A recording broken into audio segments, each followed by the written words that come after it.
Oh, hello, hello, hello. Well, it's my channel. Probably nobody's going to come here, so don't worry. So we can just have a chat. Private conversation. Yeah, somebody's in still motion as well. Anyway, yeah, Sunday, us again. We're bouncing like a ball through the channels because we want to keep people on their toes. You can't fall asleep on this amazing chat we do all the time. So yeah, you have to jump around. So it's my turn to be the bouncing ball. So hopefully we'll see somebody coming through to join us on the conversation about comics. Yeah, so we had a wonderful chat before, almost cried, but now we just gonna talk comics, which is what we're here for. So who wants to kick start or say hello? Or Hello, everyone. well, Hello. Damon is you go Earl Grey and Hello. Is that Earl Grey flavored water?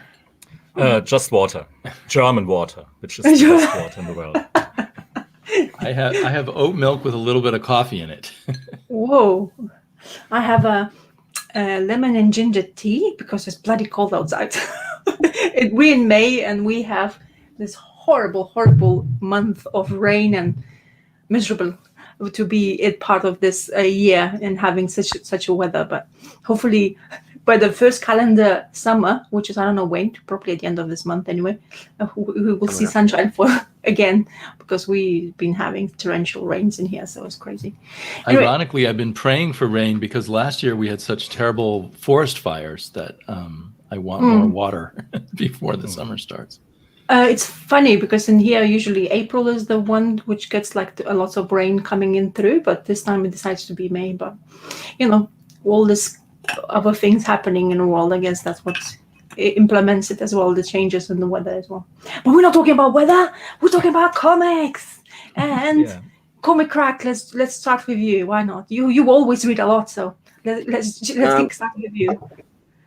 Okay, so let's start with this one because I found some more copies at my local shop. Ginseng Roots from Craig Thompson. I finished reading this just yesterday, day before maybe, and then I went to one of my shops because I saw some on their rack, and they had 4, 5, and 6. Wow. And on doing some more digging, you can actually go to the Uncivilized Books website. I don't know if I'll have luck finding it, but anyway, it's Uncivilized Books. I think it's .com, uncivilizedcomics.com, I think. So not only can you get the whole series, he's actually made a box. I think it's just a cardboard box. I didn't look at all the details yet, where you can store all of these because they're just a bit smaller than regular comic size. So there's kind of your regular comic, so a little bit tinier. So he's made kind of a custom box to hold all the 12 issues. I believe he's pretty darn close with all 12 issues being completed. I don't remember what he's on right now. So, because this started July 2019 is when this first issue is. I don't know Craig Thompson's work very well. I know he did Blankets. That's the one that I see all over the place. I've never read it. I've never read any of his stuff. It's a really, really good read. So, first of all, I mean, his art is really nice, and in this he adds some kind of red, so black and white and red basically, or orangey, and it's sort of it's part history of how him and his brother got into comics, and then it's also kind of an agricultural look at the ginseng farms in, I want to say he was in Wisconsin, but now I don't remember. So what that meant for their town, and how popular the ginseng was that was grown there, and the market place in the entire world, and where it stood kind of on the world market. So it's really fascinating because you get this nice mix of, him talking about comics and, as a lot of us did with our first jobs, getting to now spend our own money however we want.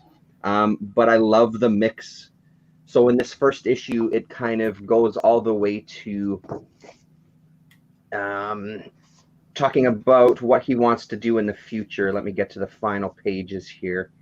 And then we get a look at him and his brother at various ages. So it's going to be this 12 issues of exploring their relationship with their childhood, their first jobs, their relationship with each other, because apparently they're extremely close, and so much so that every single issue, the backup story is done by his brother. So you get a couple of pages, and he's got sort of a Joe Mattish looking line work there, or figure work. So every single issue has a backup story by his brother. There's a whole nice page history of where this came from and kind of what the book is going to be. I really, really liked this. I liked it a lot more than I thought I would. It seemed like an interesting premise, and I loved the art right away. I responded to that, but I think I was just taken aback a bit by what was in these pages. So I'm really looking forward. I'm going to hold off. I was going to place an order on Uncivilized Books for the rest of the stuff and get like the box, but I just can't. I can't afford it right now, because obviously that's all got to ship to Canada, and I think the shipping on that was $26 American or something like that. It made it kind of just out of reach for right now. So, so highly recommend it if you can find it. It's probably easier for some people to get it than others, and I'm sure it's, because I've seen it on other websites too. So if you have kind of a regular indie place that you go to online, they may very well have some copies. It's well worth checking out. I think he done the Habibi, which I have never read as well. Yeah. Did Habibi kind of get some bad reviews for cultural reasons? Oh yeah, Oh, because really? it's Palestinian, isn't it? Or Iranian. Yeah, maybe there was Blankets. Mm-hmm. Blankets was the big one, and I always felt like I should have read that, and I still haven't. Mm. Yeah, I still neither. It's funny, books get to a certain point where they're must read, and then I refuse to read them. Yeah. Because maybe people talk too much about it. I don't know. It's somehow if it's too much talked about it or too much praised about it, I tend not to read it. It's kind of like, okay, you all read it, you gave me all the reviews or something like that, and then just like switch off completely from wanting to I read a bit of Blankets in the comic shop, but it was too emotional in a bad way, I thought. So emo music, if music relate, also squeeze the emotion out of the pages, and I don't know. It's totally justified and unjust. Unjust? Unjust of me, because just a few pages, and it's a favorite comic of many people, and so there has to be something. Yeah, it Well, gets so a lot of maybe praise. us I mean, older- it's just never been on my radar. Maybe the Ginseng Roots is actually better for us older, more mature readers. Now that he's older and more mature. Yeah. Yeah, I mean, so far there doesn't seem to be any of that emo feel to it. It's just very kind of straight ahead. This is what we were doing. This is what our job was. This is what that industry is. Like, it's good because it covers a lot of good areas. So it's not just in one place. And I mean, that kind of context of an industry is interesting to me anyway. You know, like, I don't know much about it. So, well, I don't know anything about it. So now I know a little bit. I know a little sliver. But yeah. So how many issues you said is this series? It went 12 issues is how much it went. Okay. Well, it's not too bad to invest into if you can actually find it. Well, and I'm sure it's something that it'll get collected. He was talking in the letter, in the kind of editorial there, that after he did Blankets, because for a time he says that he thought that doing a long form graphic novel was the only way to go, and why would you waste time with individual issues? And he really had a pretension about kind of that format, where now he's totally the opposite. He finds that the older he gets, the thoughts back to his youth and about those single issues and what you can do with the single issue. He's like, I've completely changed my mind, and owns up to it in there, that I think this is where it is for me. Like, that's why I want to present it this way. I'm excited about presenting it in single issue format and exploring that a little bit more. So yeah. That makes it cooler to me. Yeah. Yeah, sometimes I even like it as well, the snippets of information. But sometimes it depends on the storytelling, you know, like if it's nice, like satisfaction from one issue rather than just too quick and everything. So then you can completely wait for another month, or like, you know, you don't explode and it's like, oh, it's too quick read, and then you're like, oh my god, I want another one, and you can't. So in trade definitely, or in the hardback would be so much easier to read because you get all information. Because we're so impatient, like we always are now. Everything we want to get straight away, especially if we're invested in a story. Talking about issues, you guys got Red Room. Comic Racket. I was asking my comic book guy, and for the first time, he's like, "Oh, I forgot it." It's like, "Oh," because he's usually, I'm used to for every single time he says like, "Yeah, I probably have it, so you can get it at the end of this month or something like that." But this time he's like, because I actually have to ask, and I didn't see in his, I received this form of whatever he's receiving. I was like, "Are you gonna get Red Room?" I was like curious to see if you're gonna actually invest in that kind of comic.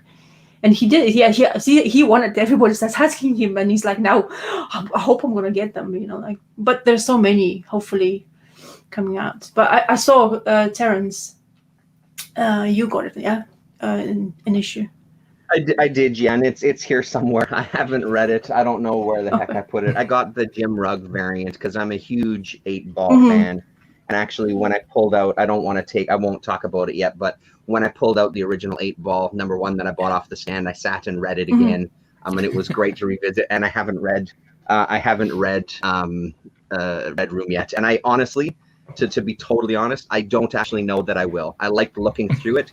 The subject matter does not appeal to me whatsoever. I want to support those guys. I think what they're trying to do, is important to support. They're trying a different channel of doing comics. I love that Fantagraphics is getting a lot of is making a bundle off of this, hopefully, from what they've said, that Fantagraphics is doing really well on it. That gives me such joy because Fantagraphics deserves every single dime and more that they can get, considering their history with almost going out of business. But honestly, I like his art just fine. I don't have anything against it. It's just, I'll probably support it in buying the Jim Rugg covers because apparently he's going to do 12 issues. Every single one is going to be an homage to another Fantagraphics book from from kind of my heyday of collecting Fantagraphics in the 90s and stuff. So that excites me as a fanboy nerd. So yeah. I was just want to say I saw the Costas channel. He had a video and he flipped through it. And after seeing flip through, I actually really want to see the art because I've seen him drawing it. I've seen in some of his channels, when he was doing the inking and stuff. But having that in a book format kind of thing, I was curious, just to be because of the art. I don't think whatever I've heard about the story thing, nothing appeals to me. It looks quite actually crazy and brutal. And I don't know, he's like, I guess he has that kind of idea where how far can he push it for people to able to actually That's enjoy the idea, yeah. Yeah, so we'll see. But I kind of wanted to as well, Fantagraphics, I don't get that many of them stuff for them, but whatever I've got, I really enjoyed it. So I think art-wise would be the one thing what I want to do to support that thing. I just wanted to mention. I didn't get it, as I say, in the comic book yet, but hopefully my comic book guy will receive it. So I just wanted to mention. I watched DaCosta's video, and it was wonderful looking art, but after a while I couldn't even look. It's too stomach churning for me. And I don't celebrate the idea that comics are now going to go further and further in that particular direction. I'm not a supporter of that concept. So I'm not going to buy any issues. I hope he does other stuff afterwards. I'm also hoping that it doesn't encourage everyone to do that kind of thing if it's a big bestseller. But it's not a problem. I just have to not buy it, I guess. And that's like I was saying in the chat, maybe it was on the chat on Friday, like if I was a teenage kid or early 20s when I was really into horror movies and stuff, and I was into some extreme, like the Italian cannibal movies that I loved and all this kind of stuff, I would have eaten up that comic. But now that I'm older, I see it, it's like, yeah literally, whatever. Yeah, that works well with the Italian cannibal movies, eating up that stuff. Exactly. Sorry, I missed that one. I didn't do that number. It's funny. I hate watching horror movies, but somehow in the comic format, as I say, it's to explore a person's abilities to draw and make people basically have feelings, which is what fascinates me, to be honest. So if he's able to do that in format like that, is kind of like a curiosity is winning kind of thing. Because, I've not read anything much. I bought his X-Men stuff. when he went to do that X-Men. I forgot even the name now, but Grand Design. Grand Design, exactly. And I really enjoyed that, even though the panels were so tiny. I was like, oh my god, it could have been bigger, you know.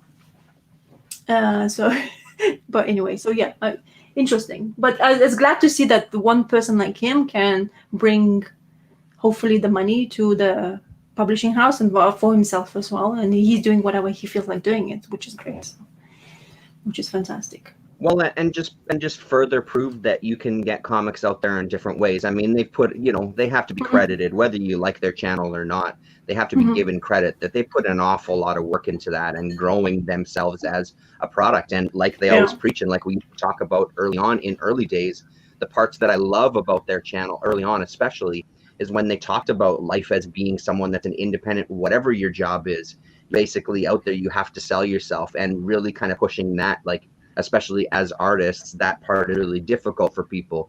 You have to promote yourself, and here's some tips, and push yourself to do these things. And they not only preached it, they totally did it, grew a huge audience, and then has like a huge selling book to show for it. Is like, here, this is what you can do. Obviously, he's taken it to one extreme. Not everybody's going to reach that level necessarily, but I do admire them for kind of pushing and creating a fan base for it, whether or not, everybody in there wants to all of a sudden make outlaw comics, like whatever they want to do is fine by them. But it's nice to see that push and that he's had some success, right? Like, and they built their channel on being loving comics, on being fans of comics, along with being professionals. And they haven't made it just all about themselves, and they haven't made it about dissing other people. So, I mean, I'm glad for their success in terms of the channel feeding into their success. And I'll probably buy other stuff by them, but not Red Room. Yeah, no, for sure. Absolutely. Yeah. Yeah, you should get Aphrodisiac from by Jim Rugg, which is, I guess, the best book Jim Rugg did. And at Piskor's stuff, I'm not the biggest X-Men fan. I'm not the biggest hip hop fan, to say the least. And yeah, this horror stuff is not my up my alley as well. So yeah, I hope someday he will do something about modern art or punk rock or I don't know, Sonic Youth. Or maybe a love romance comics. Imagine that. A flip, like, oh look, I give you a red room. Now we're gonna give you a red love. That's the stuff I feel at Piskor is just sitting at his table and drawing, putting the grind in and pushing it. I don't think he has time for a woman in his life. So just asexuality is a choice. Yeah, interesting assumptions, but yeah, put a bit of a human touch into his horror, maybe. Yeah. Architectural Foam says they have a wrestling themed comics channel. I don't know about that. I mean, that's basically what it was. Like Kayfabe is a wrestling. Oh, because of the name. Yeah. And then they do focus on wrestling comics. They have in the past, and I don't totally disagree with them. There has been a shift lately where you do hear a little more. And again, it's when he uses terms like jobber for people that are just working at a comics job who don't actually want to, which I even have had a problem with in the past, because like not everybody wants to has to be in a position to elevate the art form, no matter what job you're in. There is people that just need a fucking paycheck, and that's fine by them, but he kind of has that sort of mentality. But I don't take every it as video seriously. I've seen has been, here's another great comic we love, and here's why it's so great. I haven't seen any of the dissing. Yeah. And I was thinking of comparing it to the Comicsgate people who've also built big careers off of their channels. But their channels are entirely about attacking other people. Yeah. Well, and even there's that small press channel guy who I just don't watch anymore. I had an interaction with him. He had a video where he talked about the covers and ripped up a comic. It was like, dude, don't fall into the trap of like the Comicsgate kind of bullshit. Like you have really good content. Just stay away from that shit. If you don't like the mainstream, that's fine. Nobody's asking you to. Don't buy a comic and try to prove a point and have some No. big dramatic display. Like, I don't want to see that shit. I want to hear what you're really good at, which is talking about mini comics and that sort of thing. Like, that's what I want to hear, because he has a fantastic channel, but I've sort of detached from it after that experience. Mm. I didn't know about that channel. Interesting. It's fantastic. It's well worth seeing, honestly, because now what he's doing is he's interviewing some small press, like some mini comics guys. There's a guy locally in town here, Robert Pasternak, who's who I know a little bit. And I kind of told him about this channel and hoping that he could get an interview because he loves Pasternak's work. And so he started interviewing some mini comics guys, half an hour, 20 minutes, like short conversations, not like 2-hour epics like on Kayfabe. But I have yet to sit and watch one. But I think that kind of stuff is really, really great, to talk to these guys who are in a completely different world that just doesn't get much coverage, because there's people that talk mainstream indie, but there's not that many people that talk like small press mini comics. It's just not something that's out there very much. So I admire that side of it. Mm-hmm. Okay. Well, there's also the Noah Van Sciver channel, right? That's a similar. Mm-hmm. Correct. Talking Yeah, absolutely. Yeah. Fellow indie creators or super alternative. He's creators. absolutely my favorite. Of his interviews are always very interesting, and he has a So real good. curiosity and for his partners, and yeah. Yeah, and he's got a great way of speaking, because I mean, I've watched interviews on his channel with artists that I have no idea who they are. I've never seen their work. They're super fascinating interviews. Like, they're really, really good, because like you said, he's got this genuine curiosity and wants to kind of talk stuff, and it's a really good channel. I'm really glad I started digging into his. For those who haven't watched any of his videos, maybe the one with Emil Ferris of My Favorite Thing is Monsters. That interview was astounding, and I got such an appreciation for this woman, for this artist, before, but even more afterwards. Mm-hmm. Even though I thought maybe she just cares too much about her art and her comic to give us the second part, which we all want. But I think with all these second thoughts and all the deep thoughts that she has about her role as an artist and so on, it's almost impossible to continue. I couldn't do it in her role. I think it's difficult. Yeah, totally. You couldn't continue being creative if you're in her role, or couldn't? Yeah. When you just too have much to self-reflexiveness. Yeah. She's very reflexive. Reflective, I guess. I said it. Self-reflective. Yeah. She thinks about what will happen when I put this out, because she is flooded with reaction about her first book, how much this book means to each reader. So and she enjoys this, obviously. Why not? But the stakes are so high to continue, and so I felt maybe this is a bit far-fetched own assumption, but I think that she is a bit crushed by the expectations, and that's the reason why the solicit is always saying next year, and maybe this will be just on Twitter.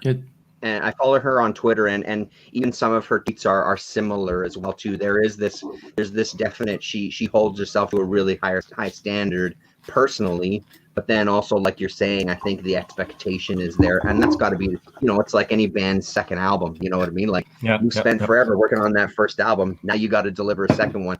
Best thing to do is just get it out the door. You know what I mean? And just carry on. But that's really difficult, right? So. Mm-hmm. A lot of times, moderate success is better than extreme success. Mm-hmm. I think it over, like, if you care about your art and stuff like that, it's actually quite difficult mentally. I think it's what it is when you go, let's just let that go kind of thing, like too much being, like afraid maybe a little bit of people's opinions and stuff like that, especially if you have really good, I mean, famous for the first volume, so. And that's because it's such a good book. That's the hard part about it. Yeah. Like, It is such a good book. Like, I absolutely love that. It's really hard not to Mhm. praise it because I just got so much out of it, you know, like, yeah, Mhm. it's difficult to balance that out. Mhm. And so the odds that her second book will be as good are low. I mean, it's just nature. I don't know, man. That Free Comic Book Day one that she came out, I'm not sure if you read it there, Earl Grey, that Free No. Comic Book Day. I didn't know about It was just as good. You know what I mean? Even though it was just a single issue, it was still really, really good. I mean, that also might partially be because I read that pretty soon after reading their book. I read them close, where in reality there was quite a bit of separation between the two. I don't know, a year, maybe possibly more. I don't know exactly, but so that I might have still been riding the high of reading the book as well. But I found it just as riveting, you know, and just as interesting. Okay. Okay, so now who wants to have a turn? Damien, you gonna kick us off with something you read? Sure. Well, very much like my favorite thing is monsters. I found a Conan comic that I never knew about. Wow. Thanks to one of several Conan related YouTubers that I follow, I learned about this brief. It's like Savage Sword of Conan, but it's called Conan the Savage, and it only lasted for 9 issues, I think. And I couldn't find it anywhere, so I finally went and bought what they had at Lone Star Comics at mycomicshop.com.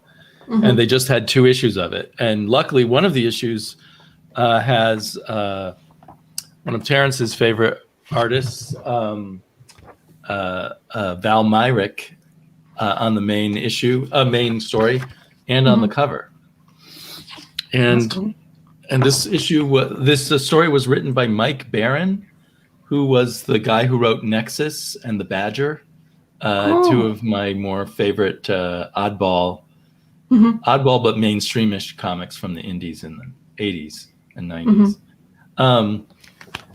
But it seems like Val Myrick's style is very different here. I don't know what you guys can see on the camera. Let's see. The backgrounds are very much just kind of a watercolor wash of gray. And it actually was a very good story in terms of Conan stories, where he's in this kind of wasteland and he's starving, and there's this this city that doesn't let anybody in unless they have a lot of money, and so there's all these people outside the city starving, and Conan tries to get in by beating up these sort of half human looking guards. But he fails because he hasn't had enough food. And then this woman comes along and shows him, bizarrely, where there's a woolly mammoth frozen in the ice. Whoa. And they chip out pieces of the woolly mammoth and eat it. And that gets Conan's strength back. And I mean, this all sounds pretty silly, but it was quite well done. And so he goes back and he defeats the guard rather bloodily and brutally, as brutal as I need a comic book to get, unlike Red Room. So it was really good, but then it just sort of ended. They enter the city, but this woman, there's a whole mystery about why is the woman helping him, and what does she want? And there's a couple other mysteries too. And I thought, are there some pages missing from my comic? And I looked up, and the next issue does not continue this story, and then it went out of print. Mike Barron never wrote another Conan story. So it's like I've got half a story, and that's it. And I don't know what happened there. Oh, I hate that kind of part, especially if you're enjoying it. You know, like Val Myrick painted the cover too. I don't know if I mentioned that, but I feel like maybe Terrence can tell me better, but I feel like his style kind of changed rather radically. It looks fantastic. When did this come out, Damien? This is 1996. Oh, okay. So I wonder if this is near the end of Val Myrick doing comics, in the mainstream also. Because I gather from that interview with him, although he didn't discuss it much, that he maybe moved on to do other kind of illustrative work? Maybe, I'm guessing, Right. video games and movies and stuff. Advertising, I think, is what he talked about in that advertising. interview I saw with James Hudnall. Mhm. And then the second story was also kind of this intriguing oddity. It had this extremely detailed black and white work that I really liked a lot. I know it's often hard to see on a camera. So, and it was written and drawn by this artist I had never heard of before. Let's see, what was his name? Neil Hansen. And I looked him up on the, what's it called? There's this comic book Wayback Time Machine thing that I use a lot. And anyway, this is the last comic he ever did. Wow. And I was thinking, well, he's not a very good writer yet, but he has so much visual excitement to his writing, to his drawing, that maybe he would get better as a writer. But he never wrote or drew another. This was his final thing. It's like this comic killed the careers of people or something. I think it's because it's 1996 when the comic book industry in the United States was pretty much, nearly ceased to exist. So a lot of people just left the industry at that point. But I don't even know if he did any other Conan. Apparently he did work some on The Badger, so with Mike Baron. And I guess he also did a little bit of Punisher. Oh, really? And a few other comics for Marvel that I'd never heard of. But this has some really bad writing in it, but some really great art. So anyway, it was a lot of fun for me, this kind of, when you've been reading Conan as long as I have, it's fun to be surprised or see him done in a different way that you still like, because sometimes the different way is horrible. But so anyway, that was for me one of my fun reads of the week. So do you think you have explored all avenues of Conan releases? Because it seems to be you have everything. Because the more I watch like Conan, you're enjoying it. That's the Right. only thing I'm asking because of curiosity. Well, there's like 250 issues of Savage Sword of Conan, and I probably only have 120. And Okay.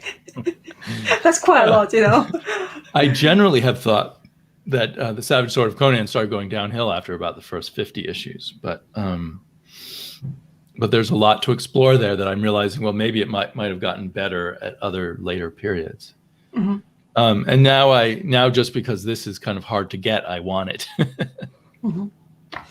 And I think there are some other little things in the 90s that Marvel did with Conan that I don't have, because I generally just dismiss the 90s and I never really looked into it. But this has me a little more intrigued now that maybe there are some, for a hardcore Conan fan, some hidden gems.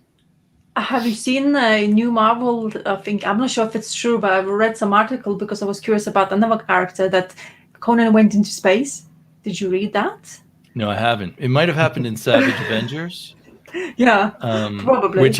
Which I was reading and liking, but I decided that I could just read it digitally since I already subscribed to Marvel Unlimited. But I have yet to go back and read that digitally. Usually when I go on Marvel Unlimited, I get distracted by all the Bronze and Silver Age stuff. Yeah, I'm just seeing that as in just wording like Conan in space is just like what? Where are you gonna take him? It's interesting to me as they mix Conan into the Marvel universe. Like in the past, comics that have licensed characters in them, you can't reprint them. And now reprinting things is often where the money is, right? So if they lose the Conan license, do all these comics that have Conan in them become no longer able to be in print? It's like the ROM comics and things and the Micronauts and stuff can't be reprinted because they were licensed characters. Because of a toy franchise and those were toy franchises, yeah. Okay. And for a long time, Master of Kung Fu couldn't be reprinted because it had a Sax Rohmer's Fu Manchu in it. But I guess they finally made a deal with or maybe Fu Manchu completely went out of copyright. I'm not sure. Uh-huh. That could be it also.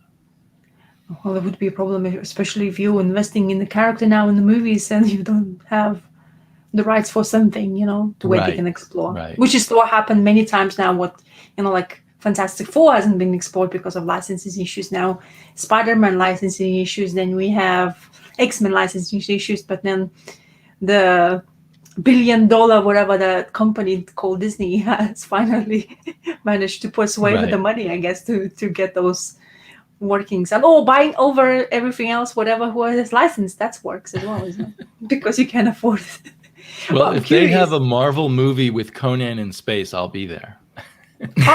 I mean, I definitely would watch it, to be honest, because why not? It depends, of course, especially if you have a story to tell. Just do it. Yeah, of course, you have a character. And it would imagine Conan defeats Galactus. That would be Right. What?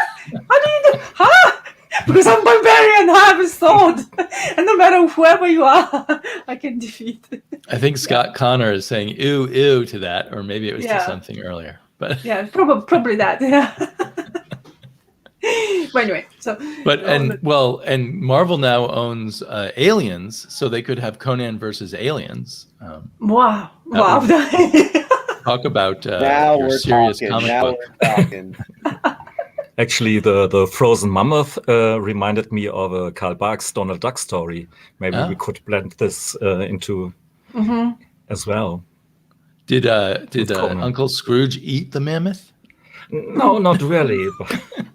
But there was some Viking ship that and don't know. One thing about Val Myrick is he has very expressive horses. And Conan actually ends up eating his horse in this story too. Oh no, poor horse. I mean, he doesn't plan to eat the horse. They're hunting a wolf together, and the horse trips and breaks its neck. Oh, that's. Conan says, "I'm sorry, horse. At least one of us will get to eat." What bad luck it's called. But I was growing to like the horse before that. He always had a kind of expression. He explains it. Because I'm not showing the horse well. But anyway. It's a feat to draw a horse, first of all, to be likable horse. And then imagining that the horse having an emotion, that's another feat you have to be learning. Because not everybody can, to be honest. I think it's the muscle structure, what people, like a lot of artists have struggled. I remember when I had that moment of drawing myself. Frazetta has quite a lot of horses as well in his art, and I always liked Frazetta as well, so I wanted to just have a feel of it. And look at this horse, man. It's beautiful. Amazing. Yeah, so if Val Myrick did other stories with horses in them, that's something to look for. No. So it's definitely very difficult because the muscle structure and everything it's if the minute you there's the spine area, if you go too long, that is it, your horse is gone. Like you have to redraw straight away because it just looks like a mermaid kind of thing, like too long of the tail or something like that. So it's difficult, very difficult. Apparently Scott agreeing horses with is you, a one lot of artists don't passions. like to draw horses. Sorry, Terrence? Apparently horses is one of his passions, and I think he has ridden most of his life, and I think some of the advertising he went into his cars, and then there was something to do with horses too. I don't remember exactly but there was lots of paintings of those two things, I believe is what he was talking about in that interview from way back that I watched. I think that was his focus. Oh wow, so it really does show his love of horses. Right, he had a horse painting behind him in that most recent one as well too. Oh wow. There's one artist on Instagram I follow, and he basically horseback rides because his main is like Western style of art he does, and he really needs to basically is happy to, because horses in the Western part, it was the main part of your transportation, so you have to learn that kind of thing. So he started horseback riding just to get the feel of the horse, basically to draw. So imagine some people invest their time in just to do something. So. Earl Grey, Mr. Earl Grey, would you like to show us something amazing? No. Eventually, I read this one here. Okay. But I don't want to actually talk about it. My expectations weren't that high, but somehow, it was still a disappointment. I just mentioned this book here because we had earlier some musical comparisons, and for whatever reason, this guy here and how he's written reminded me of Eddie Vedder of Pearl Jam, some surfer dude who claims emotions to maintain constantly to have emotions, but I don't believe him. And even though I was a big fan of Pearl Jam once, but the songs and the message always felt a bit hollow, and that's exactly what this whole book here is, pretty hollow. But yeah, it seems so to be. I don't want to talk about that. Yeah, Yeah, it seems to be. I don't want to even get it now because, like, a couple of you, Sleepy wasn't interested, and I'm getting really tired of the art. So the second volume should be better, right? Shouldn't. So. Yeah. And, yeah, but only just a bit though. Like, keep that in perspective, because I'm with you. I didn't like that first volume either. So the second, let's just say, the second volume, I personally felt was better than the second one. Was better than the first, but still, as we talked about before, Rasa, Cruel Summer, just buy Cruel Summer. Just I'm already on past my turn off. I like the first one a little better than the second. Yeah. Probably if I haven't known these two, and I would say, okay, interesting. They should learn a lot how to convey a story and so on. But yeah, no, I want to talk about that here, and this is much more fun. And Richard Sala died last year, and I did a video about it. I don't know if you have watched it. And this is a splendid book here. Poisonous green here, yeah. And with some embossing on the front. If you know Richard Sala, he has this mixture of kids books, children books, but very adult themes and pulp themes and horror scenarios and very seductive coloring and a style that you easily recognize, even though there is a whole lot of variety in it, actually. Not in this book here.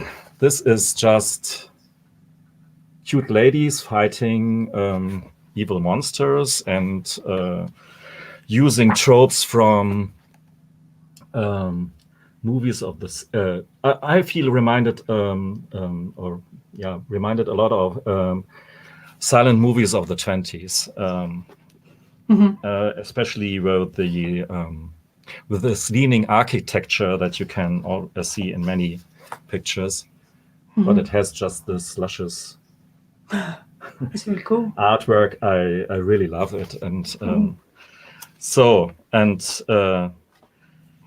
it's not so much to say about this book here. It's just eye candy and nice stories, actually. I think he plays around with his characters in a way a kid plays with his toy soldiers. Oops, you died. No problem. I have plenty of other characters that can I throw into the mix as well. And the story goes on, and he kills them off like they're flies, but it's not brutality or something like that, but it's comic book fun. And out of the panel they go into the dressing room and will become the next character in the next on the next page. So yeah. What's the title of it again? Poison Flowers and Pandemonium. Oh, okay. You can see it. That's a good title. Yeah, and it's by Fantagraphics. So it's probably a nice volume. Yeah, absolutely. For $30, it's a fair price, I guess. Yeah. They have good printers as well. Like they work with good printers because the book designing is just it's what his art and stories deserves. how the packaging is. Okay, that's great. Looks great. I like the whole package is just well deserved kind of thing, your attention and so on. They took time just to make it more special. It makes it really Absolutely. better. And I'm amazed how much stuff there was in his drawers, because he's a year dead, and you assume that usually stories like these are already collected somewhere, but this is actually not the case. I found one story was for some Kindle digital reading somewhere, and it drove me mad that I couldn't get a printed copy, but now I have it in this book here, and it's fine. It's it's totally cheesecake stuff about cave girls and dinosaurs, and the cave girls are happen to be always half naked, and of course, yeah, no problem for me, but I can see why some maybe see that this is the male gaze, but I just have this gaze. You're the audience. Yeah, I don't have a different one.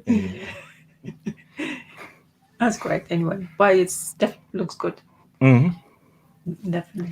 Yeah, I watched your Richard Sala video. He's somebody I was never an enormous fan of, but I do really like his art, because he popped up all over the place when I was reading the Fantagraphics and stuff growing up. All those anthologies, there would always be Richard Sala was one of those names that was ever present. But I don't have any collected stuff, so it was great to see your video and see some of this stuff, because it's gorgeous. I really like it. I think the more classy stuff is actually not his colored stuff. Mad Night is...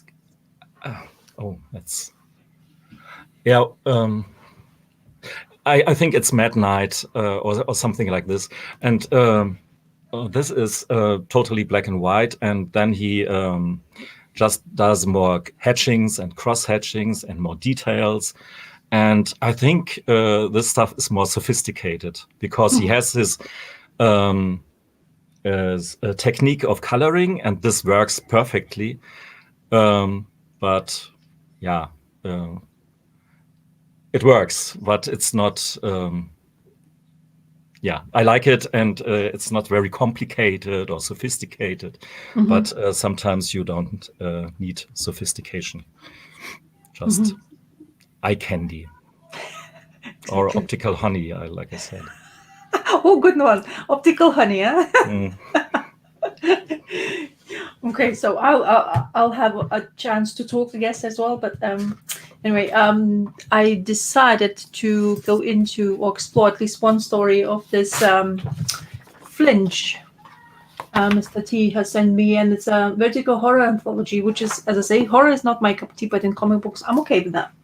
But this story, the first story, which was mainly why I wanted to see, is this because it's Richard Brunning and Jim Lee in art, but it just doesn't feel like Jim Lee. Maybe it's because he wanted to do something different when it comes to, like different, like small snippet of the storyline. But so this guy has the story basically starts of this guy tinkering around in Skull Rocket Man for a reason. And I didn't expect the ending. I wasn't, I just went into this reading and I was like thinking, okay, sounds very positive man. He has this idea, and of course, family struggles because of, he's taking this idea in his head where he wants to make it fruition.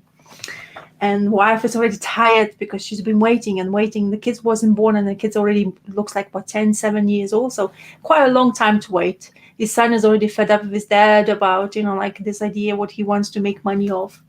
Everything seems to be okay. And then you see, I'm going to make money. And it says in here, it's like, I'm going to make money. Everybody will be happy. And what I didn't expect. So he gets prepared, and it's basically creates a suit where he can fly. Gets prepared, everybody's happy. The girl of his, who is the one positive person in the story, basically, let me help you to dress up, and everybody dress up, and he shoots up in the sky.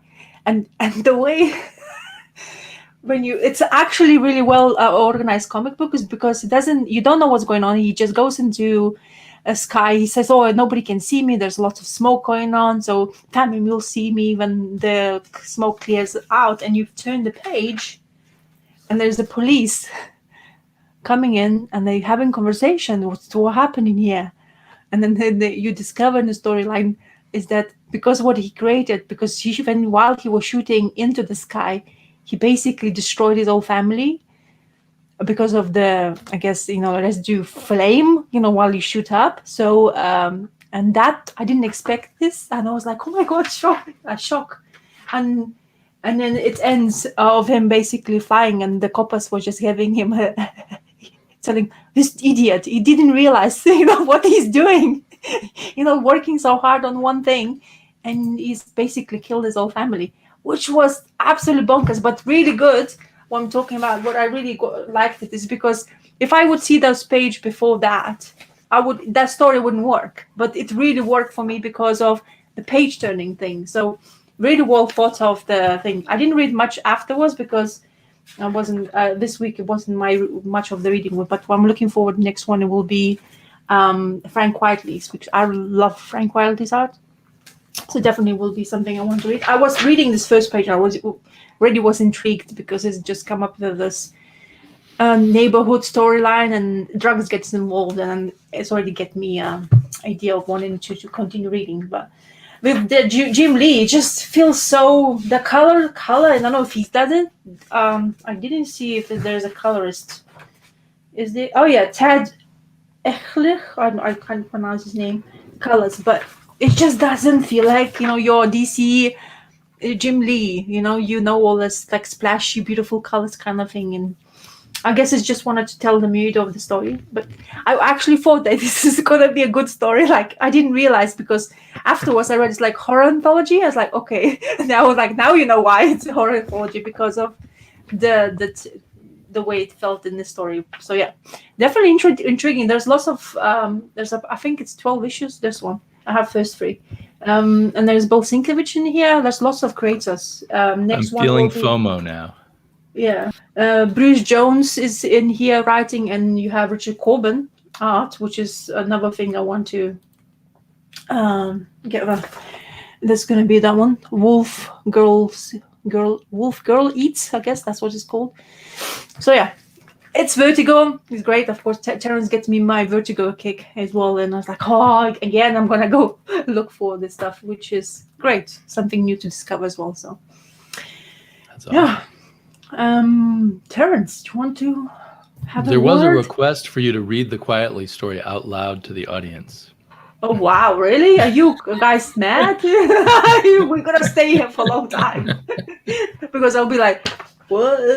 Like murmuring because it's actually the longest story of this whole issue. You could do what Chaos and Comics did. Just film yourself, just a live stream with you reading.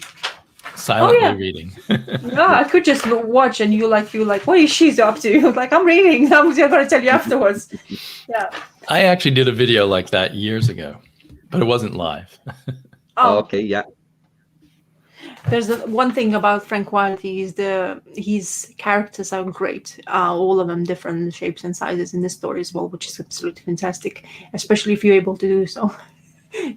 Sometimes people struggles because everybody looks the same. He has his own style of facial expressions. It's very prominent as well. I think that's how you know that Frank Whiteley's work is, but I don't know. It's just I want to just mention, you guys even watched that new Netflix series from Jupiter's Legacy stuff?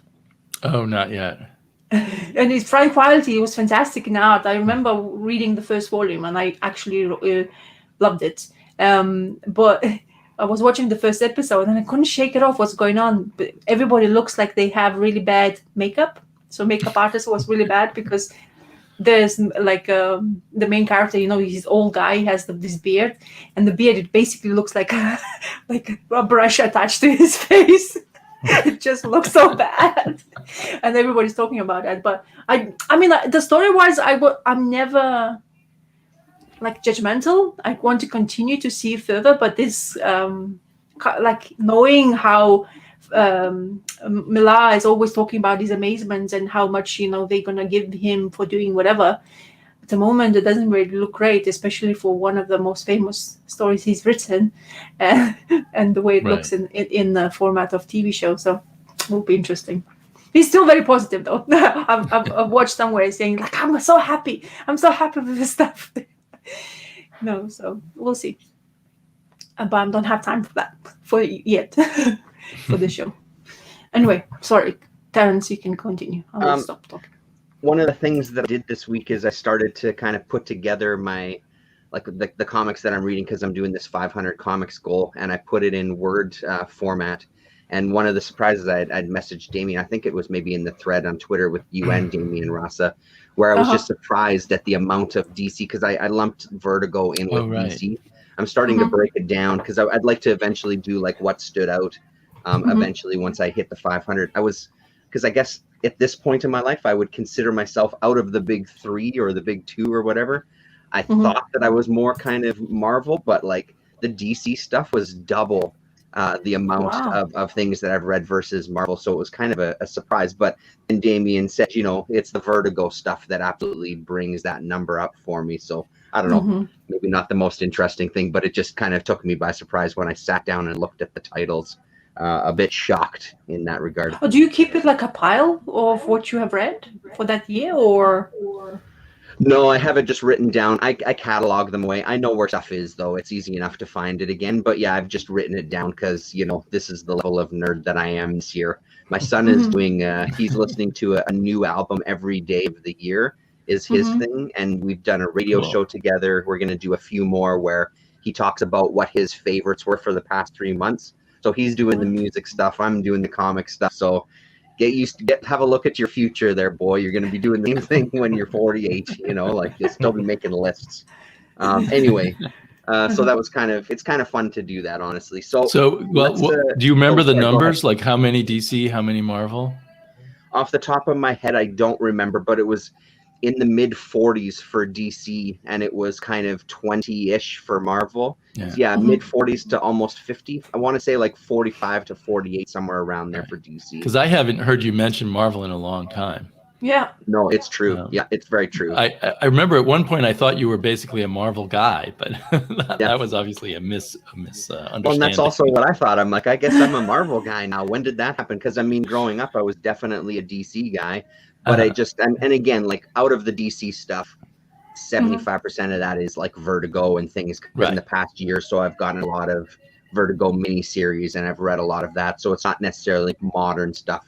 If it's just modern stuff, definitely Marvel is the winner out of the two. But yeah. Well, and for a long time, Vertigo was the place to get the best comics in the United States, or from the U.S. I agree. Yeah. So when I was looking at the gym, looking at the gym rug, I pulled out the old 8-Ball #1 again, and I read this instead of Red Room. And it was really interesting to revisit it. I'm going to read the rest of the issues eventually.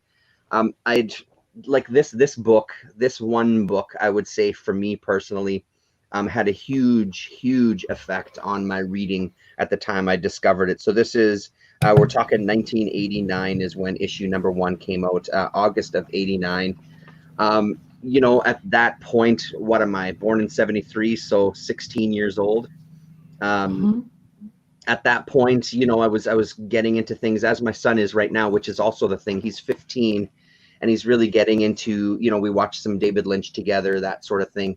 I was into kind of David Lynch, and I was into kind of exploring different territories when it came to music and films and things. And this book had a real big impact, and it was mainly due to this first story, Like a Velvet Glove Cast in Iron, which eventually got collected. It ran for, I don't remember how many issues it ran for, but revisiting this and the surreal almost, but also ridiculous nature of this story, you know, stuff like this where he's going to collect his car and the woman decides that she's going to give him a deep kiss and spit in his mouth and lick his window. Like it's just ridiculous, but also strange. His buddy who he goes to visit to borrow the car, he talks to him on the phone, and his buddy kind of erupts at him a little bit and gets mad at him, and he's like, "I'm sorry, man. I've got a problem with my eyes." So when he goes to visit him, he's got things in his eyes here because they're apparently eating out all of the. Let me just read how he puts it here. An eye infection, an infection of the eye sockets. The way they cure it is to remove your eyes and freeze them, and then they put in these rare Asiatic sea crustaceans in there to eat out the bacteria. Is what the explanation. So. And it's just such good Clowes stuff because he really knows how to ride that line of, because then then there's some pretty heavy stuff that happens too as well. Right. That is he just rides that so well that it's unbelievable. And then he does his version of a chick tract, this devil doll with this woman getting mixed up with Satanism until she finally finds her savior Jesus and makes a complete turn. And tries to kind of get in touch with the people who turned her. They don't want to listen to her, and then they end up crashing into a tree and dying, and getting their comeuppance. Really, really good. But like I said, it definitely put me on a path of the kind of stuff that I was reading and solidified me as a Clowes fan, because before then it was just through things like Cracked Magazine, where he was doing the Ugly Family. So I had a little bit, and Lloyd Llewellyn. I had read a little bit of Lloyd Llewellyn's. That Kiss was actually a Dream Clowes Wives ex-wife. Interesting, yeah. And then we get into what he does, and I've never read this entire collection, and I really need to just read the whole collection. Young Dan Pussy, and it's a guy who's trying to get into comics. So it was Clowes kind of lambasting and making fun of the comics industry, and there's Thinly Veiled. I don't know all the references myself. I think speaking of the kayfabe guys, they might have talked about this kind of page to page, and just talking about this young company that's trying to start up a superhero line, even though they don't call it a superhero line. So it's really great. This was a hell of a lot of fun to sit and revisit and just remind myself of some of the reasons I got into some of the comics that I read now. There's just things that happened throughout it that still appeal to me this day, and I find I probably look for some of it unknowingly in some of the comics that I'm still reading now. Yeah, it was really great. That was a really nice book to revisit, and probably a lot more enjoyable than sitting down and reading Red Room. Not to keep bashing that comic, but yeah. Yeah, he seems to be. It was exactly the same for me, but I was a bit older, I guess, 19 or 20 maybe, when I read Like a Velvet Glove, Cast in Iron in the German translation, because I never thought that I would be able to read it in English, or was too lazy maybe, I don't know. But it was just such a head turner, and it was, I guess, around the same time when I discovered Love and Rockets. So two cornerstones were just cemented right there, and all these crude imagery that you shown just there, this eye socket thing, that's just so. I can wake up in the night and have this clear on my retina before my eyes, and it's striking. And the whole story is fascinating, and it's so good. Yeah, you don't come to an end in interpreting the stuff. What's that? That's so ambiguous all over the place, and each time I read it, I come up with another interpretation that's so wrong and right as the first one, maybe, but it's interesting. Yeah. This 8-ball comic book. Him and Bag for me at that time, as I've said before, like those guys were the cornerstone of Fantagraphics. And then there was many people, obviously, like Woodring and things, but I think if I really sit and look back at that time, Bag and Clowes were kind of the two cornerstone, and then it went off from there. Woodring being a very, very close third. Exactly. I speak of the American stuff when I had these Europeans, but you're right. Bag was translated as well. It was just tiny selection that was translated over here, and apparently the good stuff. So Bag and Klaus and Love and Rockets, and yeah. This 8-ball comic book is not cheap, eh? I remember you were showing it on. I was watching Terrence's channel a couple of times when you were showing it as well. I was looking up; it's actually quite pricey. The first issue, especially, and I saw this beautiful hardcover slipcase they had from Fantagraphics, and of course, it's not available now because it's all collected 18 issues in a nice, like almost oversized hardcover. Now it would be nice to get it, but it's like always, if it's a good thing, it's very difficult to get. But I suppose when you go for the separate storylines, then you will get something for cheap.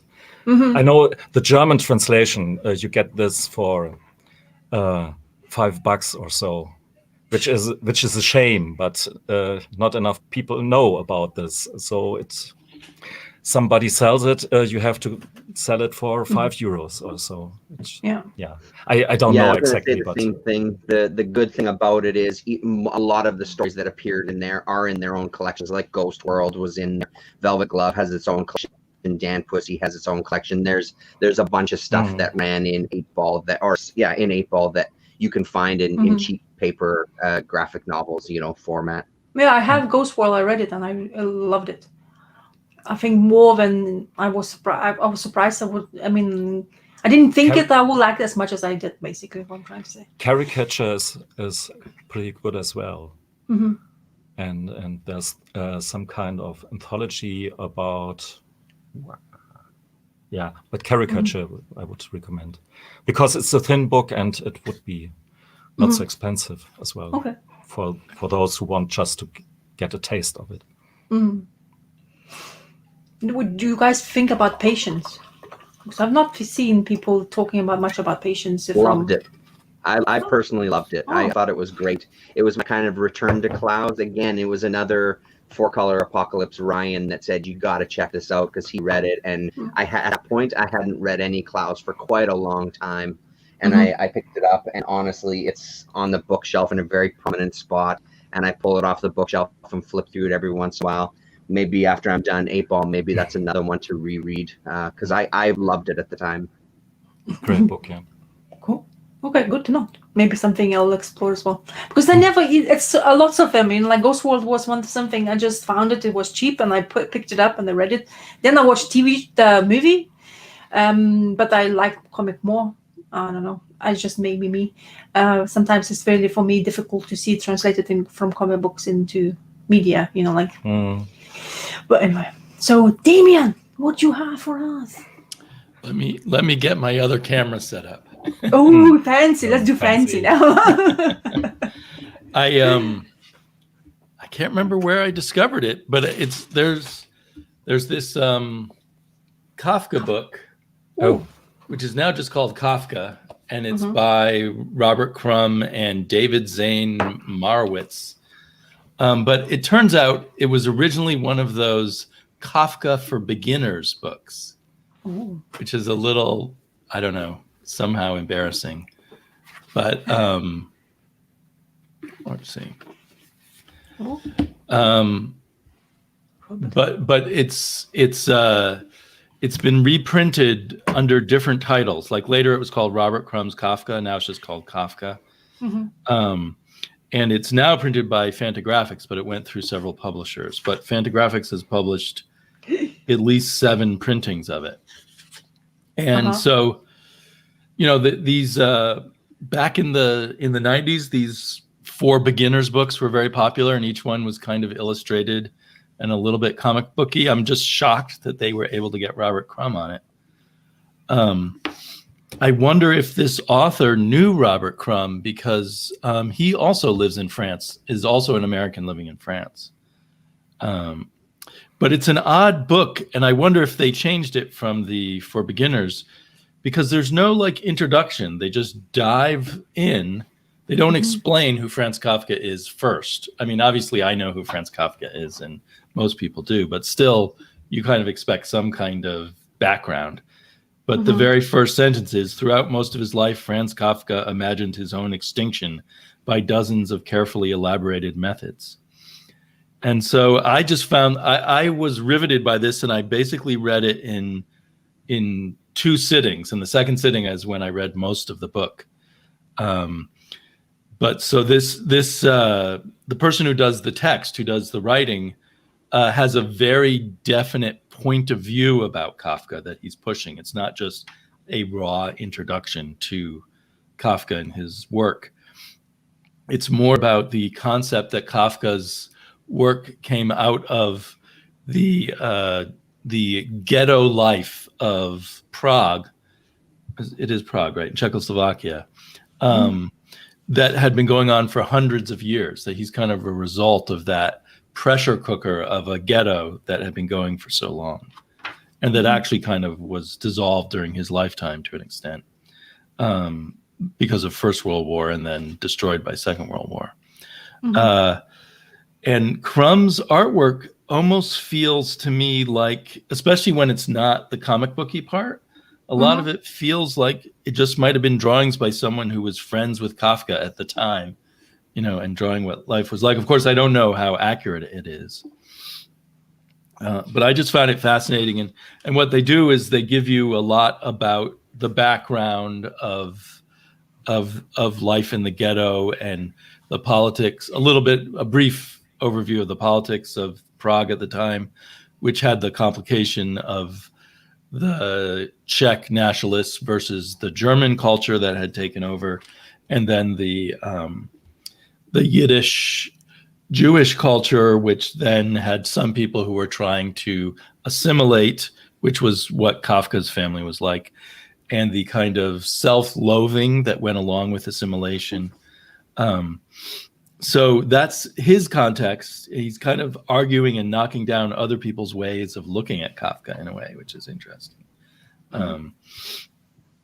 Because I think, according to him, a lot of different kind of philosophy groups and literary groups try to claim Kafka for their own. And then when they actually delve into stories written by Kafka. The other big factor for Kafka was his father, his overpowering father, which probably was intensified, I think, by the intensity of ghetto life, where you just couldn't get away from your family or get away from your world.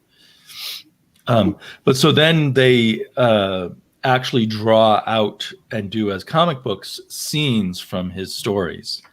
And then it becomes a little bit more like a Robert Crumb comic, but still retains the Kafka-esque quality too. And it's interesting how Crumb chooses all these kind of crooked paneling choices and stuff. So I'm just surprised I never heard of this before. Maybe everyone else did, but I never knew it existed. So I had a great time reading it. And I actually... oddly for me, I kind of liked the parts that were mostly text, mostly printed text written by the other guy, by Mariowitz, with just illustrations, a little bit more than the actual enactment of things as a comic book, which is very strange for me. But there was something that interacted very well between the writing and the illustrations. And I read a lot of Kafka a long time ago, but it has me tempted to go back to him. So yeah, and I had not, I vaguely know that there were all these ghettos in European countries for the Jews, but I hadn't really thought a lot about what life was like then, because. Well, my parents were German Jews. Not my parents. My mom was a German Jew, and her parents, and they were the assimilated type. And so all the stories were more about escaping Germany during World War II. There wasn't much about life before that in my family's stories. Anyway, and they really... I don't know. It's a very unique book. I'm not doing a good description of it in terms of a literary, a look into a literary figure. And I've read quite a few books like that in the past, but this one takes a very pronounced point of view.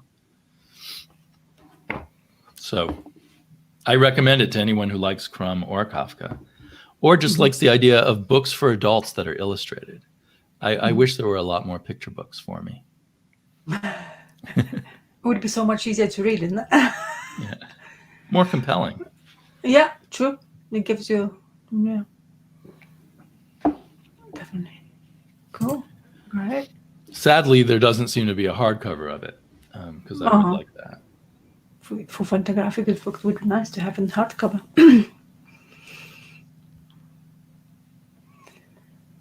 Right. Yeah, Who it's is- gorgeous illustration. I mean, you know, say what you will about Crumb and his place in thing, depending on what age bracket you're in, but that's gorgeous. That's a really nice looking and Right. very Well, nice. this would not be the Crumb letting his id and ego out. It's just him purely doing Right. the job of serving the subject matter. Mhm. Yeah, very And talented. I'm one who likes Crumb's artwork quite a bit. I know you're not that compelled by it, Terrence. I'm not Oh no, sure. I love his artwork, like that style. I love that stuff. Was never a huge, I don't know. It may be a bigger conversation than we have time for here, but Right. I think that style is gorgeous and just reminds me that when he sits down and has time, because I think someone was talking about it in the chat that it took him a year. He worked on it for a year. When he sits and really puts his mind to it, like, he's a gorgeous illustrator. It's beautiful stuff. Right. Mhm. It makes me think of, like, he did all these really detailed history of the blues illustrations and stuff. It's kind of along that line where he obviously loves the material, but it's outside of himself. It's not the stuff where he's putting his id and ego into it. Mhm. Interesting. Okay. Zesty mentions wanting Crumb to do Kafka's unfinished America, and there is a section where he does part of America. I'm not sure if I can find it here, but anyway, there's a hint of him doing America in here. No, that's the Hunger Artist. I can't find it. They do a long section of the of the castle, and of the trial, of course, and of the metamorphosis. But they do actually cover America in there. America with a K. Okay. Mr. Gray. Well, I did a comic swap with some guy by the handle of KC. Mhm. And I sent him some books, and he sent me some books, and amongst them was this one here, Downfall. Mhm. Yeah, by Inyo Asano. And I've read Goodnight Pun Pun, Goodnight Pun Pun, by him, which I really liked, even though I thought it was a bit too stretched out, and maybe a third of it would be okay as well. But I really loved that storyline. You have to know it. It's 30 centimeters of book shelf space that this story occupies. Like, it's so often with mangas that stories tend to be a bit longer. And so it's a good thing that this is concluded in one volume, Nice. especially since I don't like it. I really hope that Casey doesn't watch this here, but Probably not. Don't worry. but he tried, and I really appreciate his effort to get me into manga, and I mean, it would be maybe a book that I really would bought for myself. So it was not a bad pick by him as well, but it's an maybe an autobiographical work. I actually don't hope that this is the case, because the main character here is a bit of a douchebag. It shows a mangaka with a creative block. He had a big success, so actually he should enjoy life, but no, he's all the time, the whole book through, just this miserable character. And Oh no. he has a wife that he actually not even look her in the eyes, which is fantastically drawn. So you really get these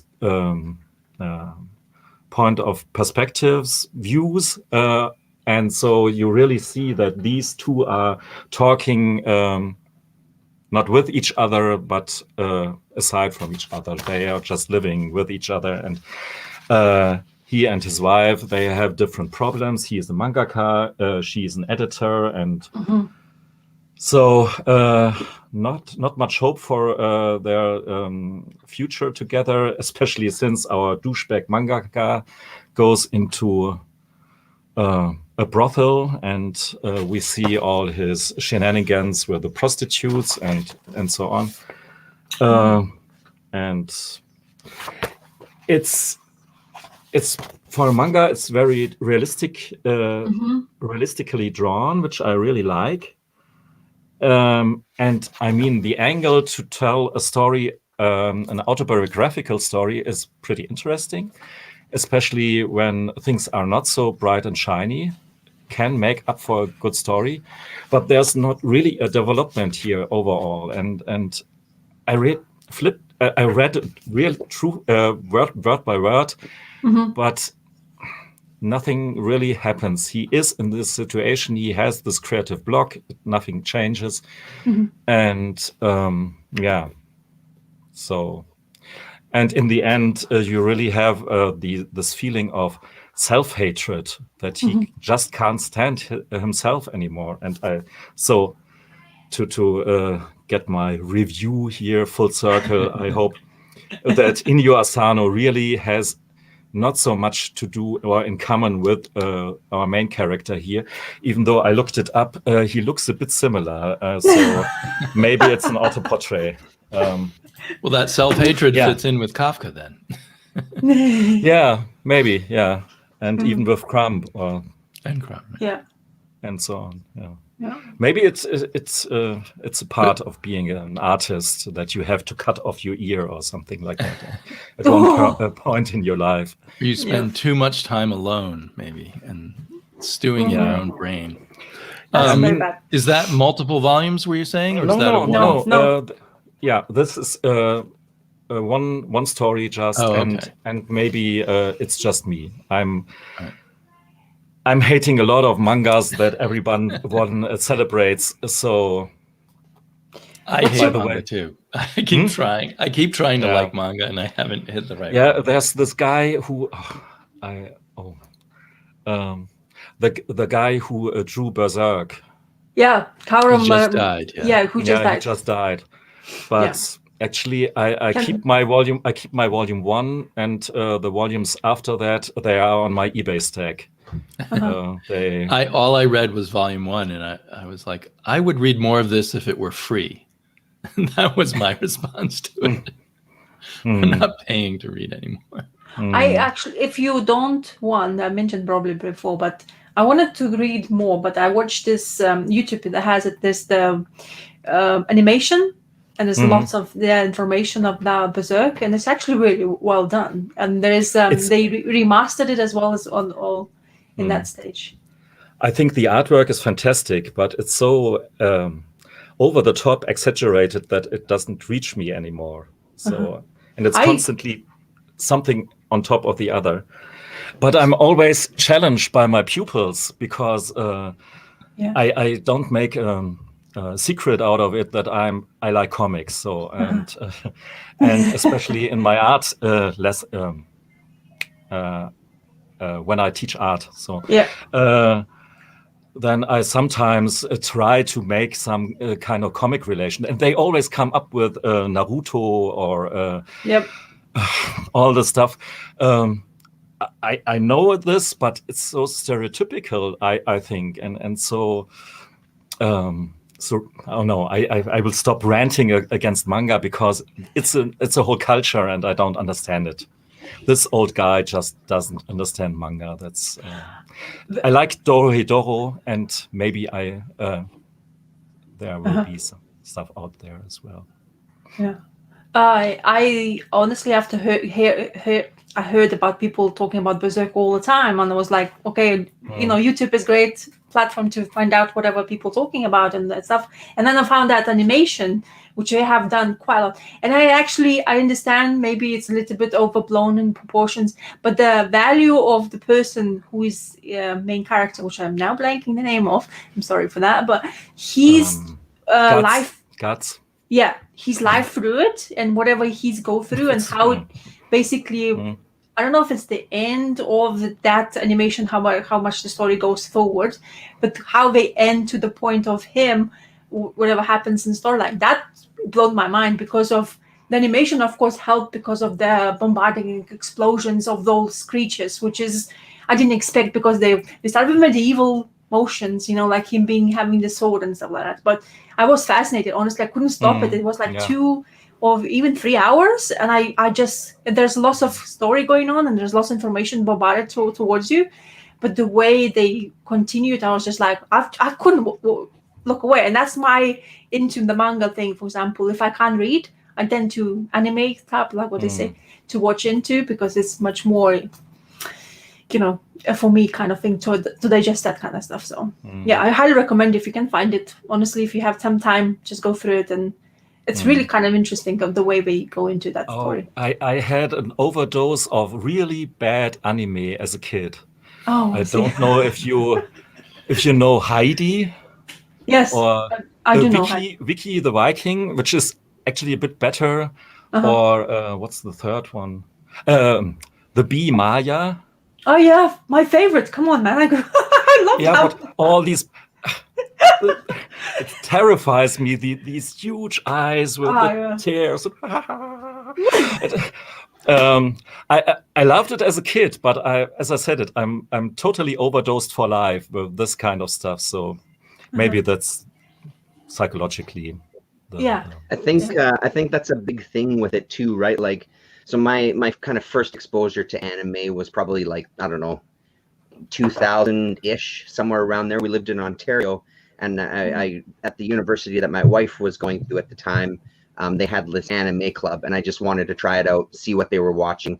So like Berserk, Rurouni Kenshin, Cowboy Bebop, those were kind of like the first ones that I saw anime-wise. And honestly, like when I saw they were all like, those three were huge hits in different ways for me. Like Cowboy Bebop, that anime has some incredible music by a group called the Seatbelts and a female composer, and it's amazing kind of stuff. But Berserk, that first series of Berserk, it's so unique because of the arc that it takes, and it just goes into this territory that you just don't expect. And it's actually it's a super grim story, and apparently that's only a fraction of the manga. I haven't read all of them. My son has them upstairs now. I think he's read the whole series at this point, or most of it anyway. And the manga was great. The art is beautiful. I didn't get into it as much, but I think the thing with manga is that I find it really interesting that they all use kind of the same language, even more so than North American comics or anywhere else, because they work really within this tight-knit kind of language with the facial expressions, etc., what you can get into and what you can discover with some manga. And I would say that a lot of the stuff that your students are probably suggesting to you, they're very youth-oriented, right? It's going to be that kind of stuff, One Punch Man, etc., these kind of things that's for a very specific age group. I would recommend checking some stuff out, because there's some really, once you get into those nooks and corners, there's so many specific things that are so many different genres that they dive into that's worth it. Yeah. I like One Punch Man. You do? I don't know it. I haven't read it. So I have 3 volumes or so. They're pretty thin. And then it's enough. Then it's okay, I guess. Because it seems to be just the same note joke all the time. With right. Yeah, but that is funny and entertaining, I think. Yeah, reading manga made me realize part of what I like about comics is the intensity of information. So, for instance, when I read the first volume of Berserk, it just seemed to be the same information repeated to me over and over again, and I didn't need that, and that's why I said I would read more if it were free, because it goes by real quickly, and it was mildly interesting, but it takes so long to actually get to the next step of the story that that's a I very don't care interesting enough. thing, because that's 100% it. The pacing is dramatically different, and I mean, even when you watch Japanese movies and stuff, like the pacing it's a completely different experience. That's a really good way to put it, Damien. Absolutely. So it's not that I'm saying it's bad. I'm just saying for me, it's not. It's so far away from what I want from comics, and maybe that's my fault from only wanting this certain kind of experience from comics. But European comics and American comics, and any Latin American comics I may have run across, all deliver that experience, and Japanese comics deliver something very different. Yeah. Yeah. Interesting. Yeah, I just like now the creators did because they were coming out, of course, with those hardcovers, which is fantastic to look at. To be honest, it's a really nice edition, especially for manga, and then getting that format. So, did they finish the story? I wonder. I never even did this recent. You didn't finish the story. No. Oh, people No, will we be so upset. But I would recommend if somebody likes Berserk. Yeah. I guess the first arc, it's the Golden Age. And it's interesting, absolutely. But like Damien said, it's just too much of shelf space that it's occupying eventually. And for me, it's totally okay. I read it. I enjoyed it for the art mostly. And the story sometimes didn't got me, or I haven't got the story really. But there's absolutely a quality to it, and it's very interesting, and it's really fascinating in a way. And my recommendation would be to get the first maybe 5 volumes, because then this whole Golden Age arc is almost finished. If you really want to finish it for real, then you have to buy the second volume, the 6th volume as well, volume number 6. And but then you have then a lot of the stuff that happens in the first volume will make sense suddenly. Yeah, explains a lot. Okay, cool. So it seems to be Terrence saying that he's not Marvel, and it seems to be I'm Marvel all the way through. And then whatever next I'm going to show to you is going to be all Marvel. Okay, so I'm the Marvel girl for now. But what I was mentioning Galactus, but there's one thing I really, really enjoyed reading is this. I love that cover. Yeah. So this Fantastic Four 244 Ben calls Galactus, written by John Byrne, author and art, of course. Letterer Jim Novak, Jim Salicrup is the editor, and Glynis Vane. So maybe she's a family member of Lin Wayne. It was his wife. Oh, okay, there you go. So beautiful. But anyway, it starts. That's actually quite interesting. I was like, I had the freak out a little bit for reading in. So I start like this, and so already starts the story, and you expect the Marvel page straight away to come through. I was like, oh my god, I bought the it's all the comic book, and I thought it's missing pages. So I start freak out, and I start. So several pages later, I discovered that page, which is a relief, to be honest. But the story starts with this girl having an exercise and just taking it very seriously. And then, by surprise, she is opening the door to Johnny Storm, Human Torch. And he's passing out, and something is really wrong with him. He's really upset. And then she decides, to help him. And then she realizes, oh, maybe I should call his family to basically, see what's actually happening here. And then... and they have a story to tell, apparently, because how you tell the storyline. And Reed Richards starts to tell this girl what really happened to Human Torch. And here we're having a beginning and the endings story. So really good. Galactus apparently gets defeated and is shrinking. And our Avengers and characters are freaking out a little bit because of, what's happening to Galactus, and we wanted to succeed in defeating him in the storyline, but they kind of Reed Richards decide basically, I want to save him. because he's at the end of this, he's living entity, but such an enemy, kind of thing of our Earth heroes, that everybody's was looking into him really weirdly. And it's like, why are you speaking? This is like, if he's gonna wake up, he's gonna basically destroy us. So he's a way of understanding, like, basically, no, but he's a living entity, we still have to help him. And then he read rituals of his infinite wisdom, like what he has. He creates this machine where basically they're gonna feed Galactus in order to make him live again, kind of thing.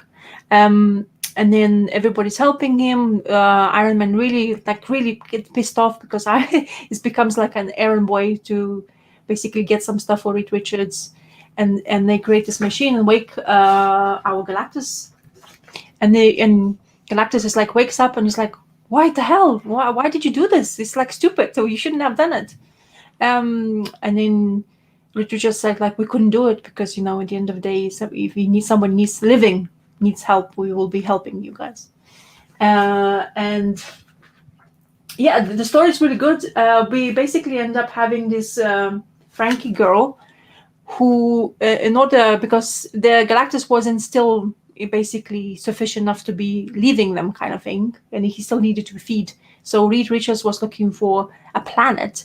So basically, by get rid of him, they're looking for another planet to feed him, so he gets who he leaves. So he was doing, it's like, imagine so who we can find for him to feed so he can leave us.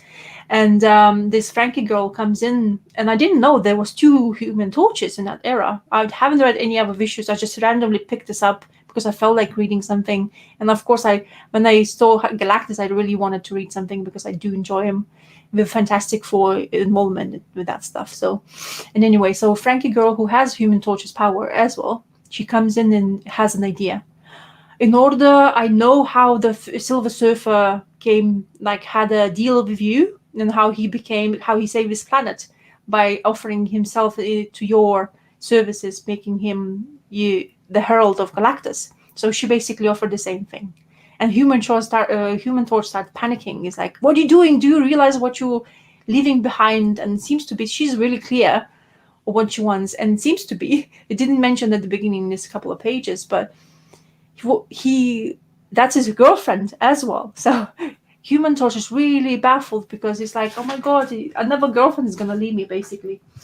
And then she still does it because she wants to do the good bidding. And she decides to get into this life because of the Earth is gonna get rid of Galactus, and plus apparently her idea of exploring the universe, and how is the best way to do it when becoming a herald of Galactus, because you have all this crazy power and you explore. And they're thinking, because when you become Galactus herald, you lose all your self where you used to be. And in this one, she said, no, I still have I understand, I remember who I am, but I'm better now, kind of thing. So really good story. But apparently this is supposedly a new Nova appearance, or somewhere I read, which I didn't know it was. I'm kind of curious about Novas in Marvel Universe. I'm not that much familiar with. I have a couple of issues I've read. But she the new Nova then, or whoever else it is? I'm not sure. Anyway, but it doesn't matter. Generally, this story was fantastic for me. I thoroughly enjoyed it. It had enough of they got the Galactus, and the one thing which really I never thought Galactus would even say this. For perhaps here on this tiny whirling mote alone in all this cosmos has Galactus truly found those of mighty dear name friends. So he's calling our Earth superheroes friends, really, a Galactus, the herald or the most feared enemy of them all. But so, out of character.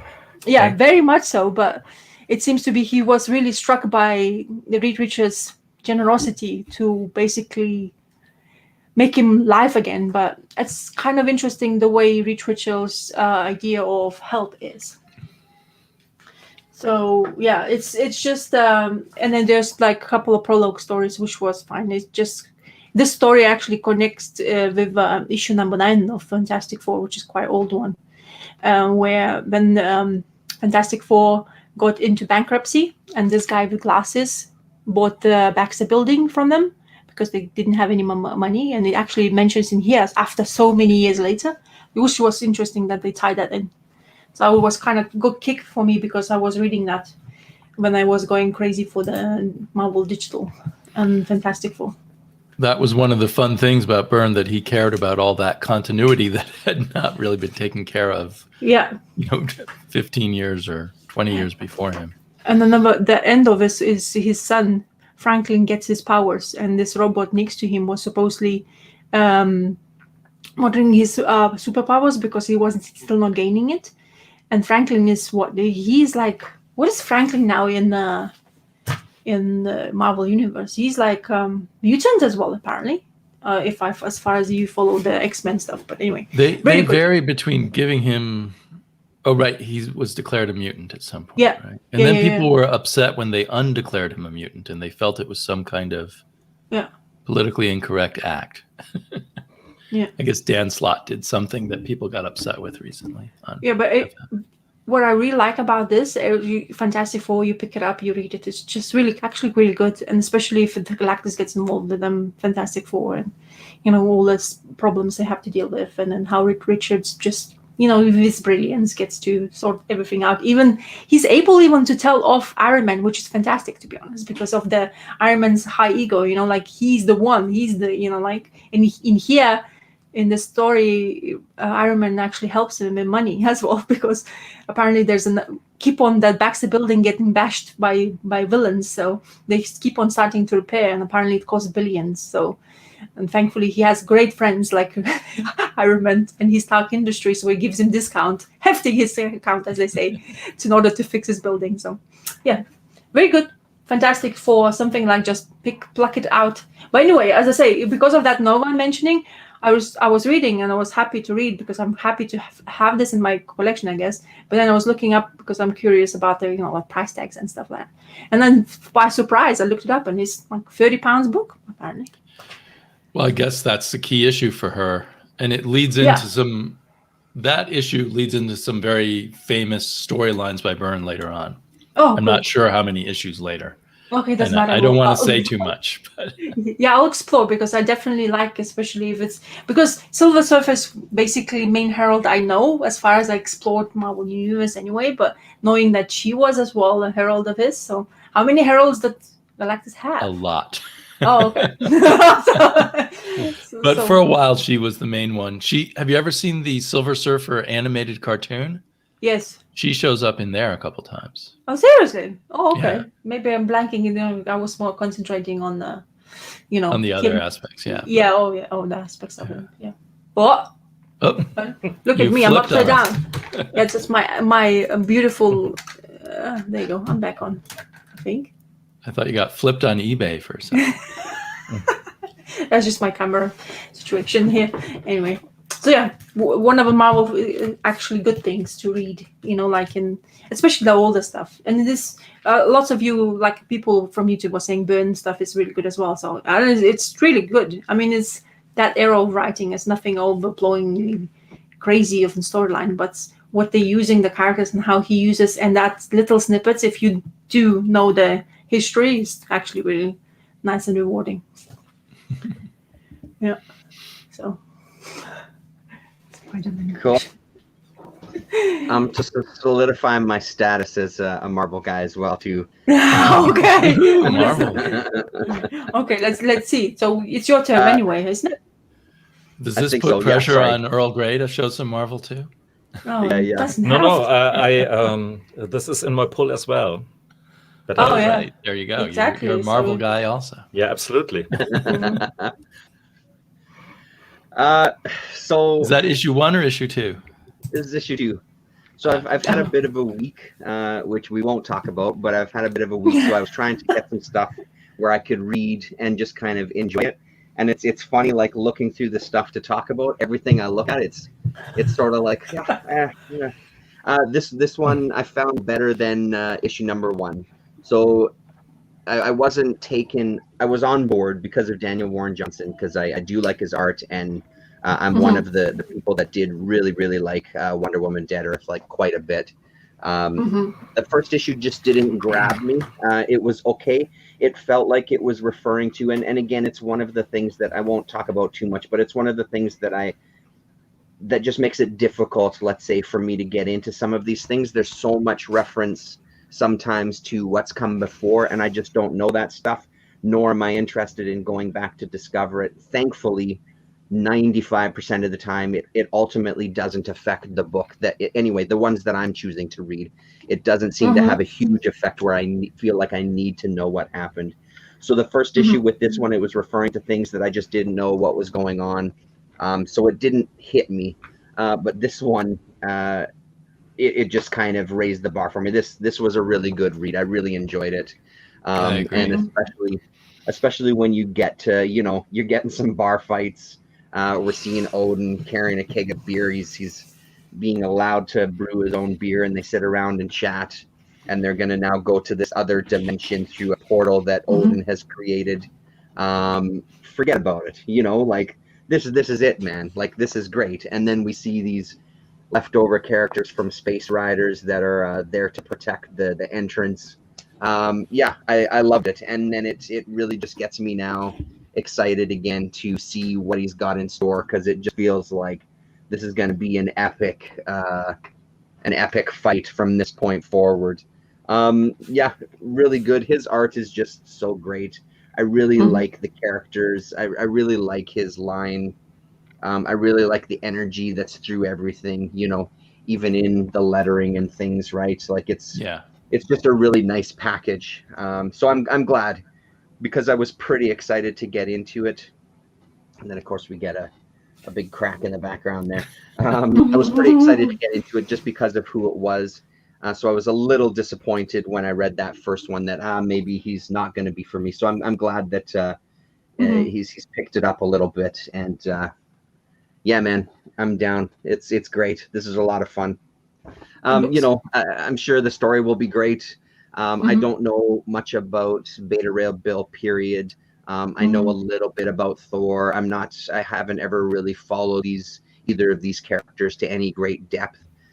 So who knows, maybe there'll be some things here that I'm missing. But overall, I thought it was really great. I found it funny too, just looking at it before we went on camera. It says on the side, bonus digital edition, details inside, ! And then I look and it's just the same old digital thing. Have I missed something? Why the big promotion to draw your attention to digital? I'm unsure of what that's about. It seemed at this point, isn't digital come with every single comic, or am I wrong about that? Only with Marvel Comics. Yeah. Sorry, I meant with Marvel. Sorry, that's what I meant. But all Marvel comics come with the digital edition, right? Yeah, they used to make a big kerfuffle about it, that you have that code at the back and the price increase, but then they still continue doing that anyway. So I think Yeah.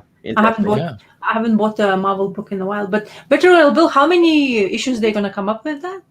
Did they say? Did they announce? I haven't seen. Oh, interesting. Yeah, I'm honestly not sure. I don't know if he references it in here. There's nothing in here saying, at least 6 issues. Oh, there we go. Part 2 of 5. There we go. Oh, okay. Yeah, I really started to love it with issue 2 also. Yeah. Issue 1 was just like getting from the regular Marvel continuity to the story he wanted to tell. Right. Which is always frustrating for me personally. And again, this is my personal, there has to be an issue to appease some people who talk about like the Bible and everything in the world. Like, it gets frustrating when you want to dip your toes in and you have to. I mean, I guess I don't have to buy issue 1, I guess is the thing, but you don't always know that until you buy the issue, that they have to kind of tie up some ends before they get into a story. Right. And now spend $3.99 on a book that I don't care about that. I don't care about tying anything up. Just give me the Beta Ray Bill story, Yeah. Let's start number 1 as number 2, so. And some people may have dropped it after number 1 because they're like, this isn't what I wanted. Right. But they're in a tricky position because they've also got a whole bunch of people who have no idea who Daniel Warren Johnson is, who just buy it because it's part of the Marvel continuity. Right. Yeah, they've for sure. Kind of created this situation, I guess. But that's not his first Marvel stuff, isn't it? Or is it? The Warren Johnson. Is it his first that I know of? First that I know of. Yeah, I think it's as well too. But I can't okay. say that with any sort of authority. I mean, I think he's just was an indie guy who got a lot of buzz, and then DC brought him in to do the Wonder Woman. I think that was his first DC work, and then this is his first Marvel. I see. So he's kind of like a outside celebrity brought in to do a few stunt issues or something. So the sad thing then is it's really just a 4-issue story with one unimportant issue tacked on to the front. Well, that's good to see architectural foam panel saying the Simonson's Ballad of Better Rail Bill. I would like to find out more about Better Rail because, I mean, I haven't seen many times him because in the wild he hasn't been present in the Marvel comic books anyway because of they didn't use him for many things. And now the movie announced, and I think, is he going to be in the movie? That's why they're coming after Better Rail Bill information or on the comic book? Is there a Thor movie coming up? I mean, he's normally associated with Thor. Yeah, that's the thing. The Thor movie's coming out now, which they filmed in Australia. They're filming it, or they finished filming it, and our Lady Thor is going to be there as well, who is Natalie Portman's character. So in the mid-'80s, Walt Simon created Beta Ray Bill, and there was a major story arc with him that made Walt Simonson famous. Yeah. So it's been reprinted lots and lots of times. You should be able to find it pretty easily. I have a couple of... did you end up sticking with Marvel Unlimited? Yes. I think so. I actually honestly haven't looked at it. So if you still have Marvel Unlimited, you could just try those. Like if you just search on Walt Simonson, you'll probably find it right. I bet I will be able to find, yes, for sure. And it is really good. It's like one of the best Thor runs of Thor's history. No, I have a couple of singles of Walt Simonson because of him. I wanted to get a couple of single issues because I enjoy looking at in the pages. It's still kind of something to have of him, of his artwork anyway. But I'm not sure if I have like a collected storyline, so I wouldn't say that. Yeah. Well, that's why I thought if you still have Marvel Unlimited, because he did a lot of it. It was a longer run. Yeah. If I'll get into to look at that, as I say, I go digital, and then I go paper, and then I really like paper, and then I kind of feel like take a break on that and stuff. So it's always a time to explore anyway. So, I mean, there's an omnibus you could buy, and then you could lift weights with it. It's a very thick omnibus. I have a couple of those. They are really hefty books to actually put down. Even putting on the laps is becoming an exercise. Like, oh my God, it's like so heavy. Yeah, you have to put it on a table in front of you. Yeah, exactly. Anyway, so Damien, do you have anything else? Yeah. Okay. I think it was last time I complained a lot about the Infinity 8 featuring Das Fuhrer. Yes. But despite that, I was at the comic book shop that carries a lot of, even though this is an American publisher that carries a lot of European comics.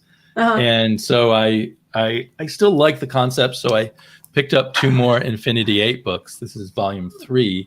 The Gospel According to Emma. Ooh. And it was really good. It if you guys remember, it's on this spaceship called the Infinity 8, which is a mega enormous space cruiser going between galaxies. And they run into a solar system sized sort of necropolis of somehow dead things have been gathered from all over the solar system. Here's how it's drawn in this issue. Ooh. So, and in this one, and the captain of the ship is this kind of alien. Let's see if I can find the picture of the alien. This cool-looking alien who there's the captain, who can rewind time for 8 hours for 8 times. So they keep trying to find out more information about this necropolis, and things go horribly wrong, and then they rewind time. And then it's the next book. That's why it's called the Infinity 8. But the spaceship is also called the Infinity 8. And there's just tens of thousands of different aliens and humans traveling on this spaceship to go from one galaxy to another. So this time around, our heroine is an agent of the government, but she's also a religious fanatic for this group called the Pax Tholemists. And there's various groups of Tholemists. So there she is meeting with some of her Pax Tholemists. So when she on this third time around for the captain trying to find out what's up with this necropolis. There's the captain's this giant thing that swims around the bridge of the ship. When she gets assigned, she betrays them because her religion knows that their prophet is dead somewhere in this necropolis, in this space cemetery. So she kills everyone and locks all the doors. So she and a bunch of people who have paid her to get things out of the necropolis can go grab stuff and not be stopped, not have time rewound on them. So she's created a situation where the captain is supposed to run out of oxygen or whatever the captain breathes. So anyway, it's a fun adventure with lots of interesting characters, all these different aliens with their different criminal and religious motivations for robbing these graves. And ultimately one of them betrays all the rest, but she survives and manages eventually to get to find the prophet of her religion. But then they don't like what they find in terms of his final gospel.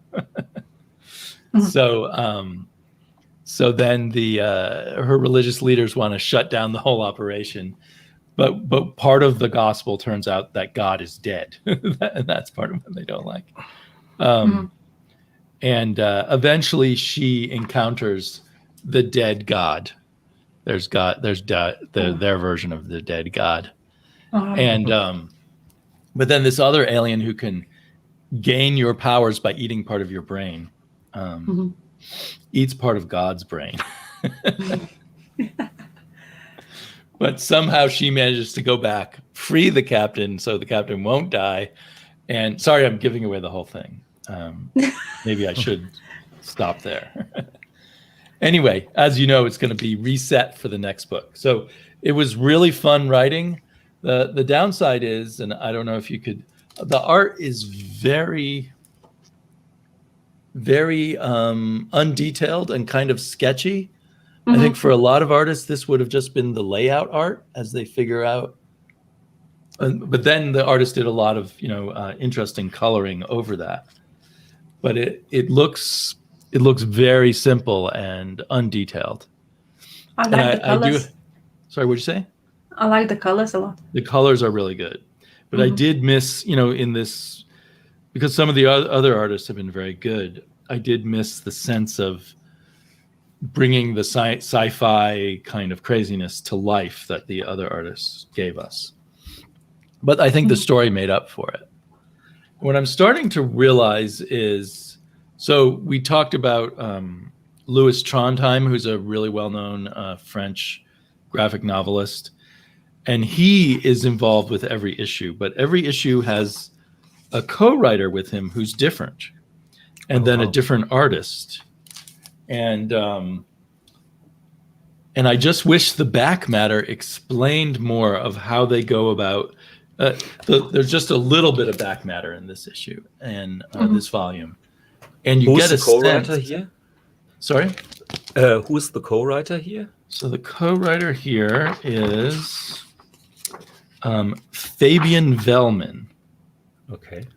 So Louis Trondheim and Fabian Vellman do the story. The dialogue's done by Trondheim, and then the illustration by Olivier Balez or Oliver Balez. And judging from the notes, I think the artist starts doing sketches before they really finish the plot. So the artist really has a effect on what the story is going to be like too. Interesting. And so like the second one was written with Louis Trondheim and Oliver Vatine, but with art by Oliver Vatine. And then the first one had a different co-writer and a different artist. And then there's a designer who gets mentioned here and there, who I think is also Oliver Vatine, I guess, is involved in all the books in some way. So anyway, I wish they told more about their creative process in the back. So it's an interesting concept, and I think it's a good idea the way Trondheim brings in different collaborators for each episode, so that he gets fresh ideas and a fresh take on this repeating pattern. Did I say something funny, or someone write something funny? No, Terrence makes some is funny moves. Yeah. Sorry, I'm just being an idiot. Just ignore me. Carry on. I see Scott Connor would like Don Martin to draw them. That would be interesting. So is it going to be eight volumes? 8 books. They're all published. So are they? Or I'll show the next book the next time it comes around to me. I'm 4 books in, so I guess I'm in for the whole ride. Which, if you bought, sorry, did you read the 4th book? yes, I'll talk about that on my next turn. when he's gonna Because I like that one even more, so I don't want to short shrift it. But I just sorry, go ahead. no, you go. I'm curious if the sum is more than the parts, if you know what I mean. Yeah. Is there some... I mean, obviously, it's not benefits? meant to be taken too seriously, right? Yeah, exactly. But is there some story that It'll go maybe... back. Yeah, genau. Yeah. Exactly. There are recurring themes, but they're not, like kind of. There's a lot about the dead, of course, because it's a necropolis, and we get people who kind of eat the dead in one way or another. And but also we get the recurrence of a strong but very sexy female who all the males of any species want to sleep with, but they always turn them all down, right? Maybe that's a Trondheim's own issue where he's always making passes at women and being pushed away. I don't know. Because that appears in everyone I've read so far. But honestly, I enjoyed looking at the art. I think it's great, to be honest. I think it's better than what you showed me last time, to be honest. I felt that this one is, I don't know, it feels like that. Well, different tastes. For me, it was, I'll be interested when Earl Grey gets to it, because for me, the art was just a little too skimpy. I mean, I like minimal art, but, I kind of, as I was reading, I thought, well, what if Sergio Aragonés drew this or something? Wow, that would be quite a... But I think they're also, I think this is playful, not just on a thematic level. I think, like, for instance, in one of these, the artist said, well, we're told one of the themes of this is a heroine in a skin-tight outfit with a bulb over her head has to appear in every book. So every heroine has that kind of look in a different way. So they're playing with the visual style, and they've very cleverly set up this science fiction setting that allows them to tell all these variations on crazy science fiction ideas. And I'm a huge fan of science fiction, so I just love playing with it. I think it's very, very playful. The playfulness that should have had a little more thought with the Nazi thing, but other than that, you talked me out. You talked me out of that series last time, and now I'm intrigued. Back in. Damn. The one thing with that bowl thing over the females is definitely reminds me of that cover of David Stevens, one famous comic cover. No. That Terrence, you should tell us which comic is that is. I was gonna wait until the screen was on somewhere else, and I was gonna fish it out and then have it ready to go for the next round. I'll get on that though. I will. I know exactly. It's a classic pulp sci-fi thing. People in skin-tight outfits with a ball over their head. Actually, one of the pictures I drew for my husband as a present for birthday, a naked female in space with just ball on her head. So I guess you can do that as well. It'd be very, very cold. Well, I did feel, but I just was something kind of like in my head at that time. I was thinking he will enjoy it, and he likes that much, but it actually hangs on the wall, so which is good. Cool. Maybe it's just like, I have to make sure, but no, he says he likes that picture anyway. So. Your son is going to grow up searching for a woman with a bowl over her.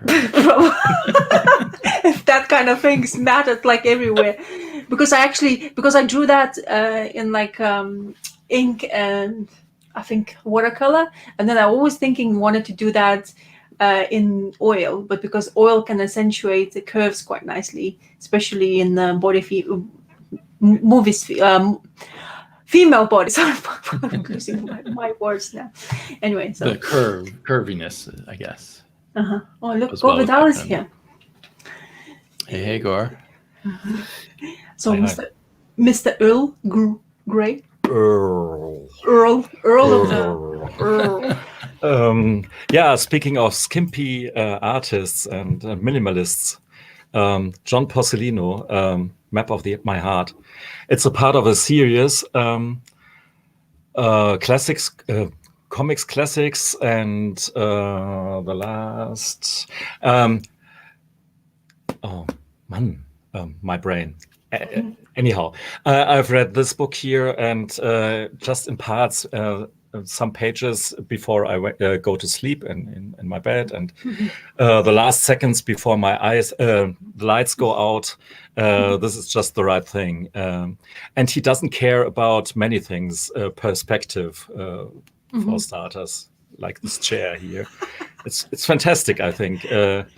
Van Gogh painted the most beautiful chair in the world as well, and it's perspectively totally wrong. But it's just about the stuff that he wants to convey, and he does this with just some lines, and it's an anti-Piscor in a way. Definitely. Yeah, absolutely. And I like Ed Piscor anyhow. Maybe because he's so special in a way. But this is more close to my heart. I have to admit. John Porcellino says, "Why life is so short, and I don't want to work all the time." And he does this distro thing with Split and a Half that Terence tries now, and so he has many interests, and he gives us these moments of his life and just short observations, just little pieces. And there's one sentence that I remember by Damien, that life is all about the details, which I really like. But you said it one time in your video, and I think there's really some truth to it. And the more so in this book here, like it's a bit like this manga that I've shown you, I guess 2 weeks ago, about this guy who walks through his town and just observes things, but way more minimalistic. And I mean, it's really easy to say that this is it's not for everybody, I think, and more power to everyone who doesn't like this stuff, because it's just too childish, too minimalistic, not enough effort in it. And I can't defend it, but I like it. And in this book here, he goes actually through some heavy stuff here. He got divorced from his first wife, and it's mentioned somewhere in the forewords for these issues. This is a collection of comic books, King Cat's comics. Let's say, can I show you one? Here, King Cat Comics and Stories. And and there is a foreword by him and talking about his life and so on. Nothing too exciting. It's really soothing in the way that nothing happens. It has some of his stories have the quality of a Chinese poem. I don't have really the knowledge. Maybe it's total kitsch. I'm very uncertain. But you like some stuff and you like some other stuff you won't. But that he wasn't really happy through this through this period of his life shows in some little pieces where he hatches for his in comparison very it's very dense stuff here and dark. And of all the people, he quotes here a poem by Hermann Hesse. And I don't know if you know him, a German writer who writes very stuff with very strong pathos, stuff that you read in when you're 16 or 15, and you think that's the key to the world. Now I understand very everything. Popular in the 70s. Yeah. And I read it myself as a teenager or young adult and liked it. But later on, when you're in your 30s or so, it's hard to go through that books because of all the emotional pathos. But when you're dark and when you're deep in your shit in your own life and ask yourself what's actually happened there, then maybe grab some Hermann Hesse to understand your life a bit better. Or hear another story by him that ends, I wish I could draw the way I hate myself right now with night finally on. So there is some dark stuff here, but for the most part, it's really easy reading that you can read when you're almost asleep. And this is meant in the most loving way. I really like his comics. Is this presented as straight biography or fictionalized biography? No, it's a straight biography. There's no fictional window between. No fictional perspective on it, because he just shows little details. He when really gruesome stuff happens, he doesn't talk about it. So usually. I got the feeling of his comics. So it's just the details that make up his life, and that are maybe more important than the big things in your life. Like you write a diary, and man, I wrote a diary decades earlier, and you can't read the emotional drenched stuff. It's horrible, but when you describe just your room and or little things that happen to you at a certain day, this is actually the interesting stuff. Life is about the details, like the great Damien said. And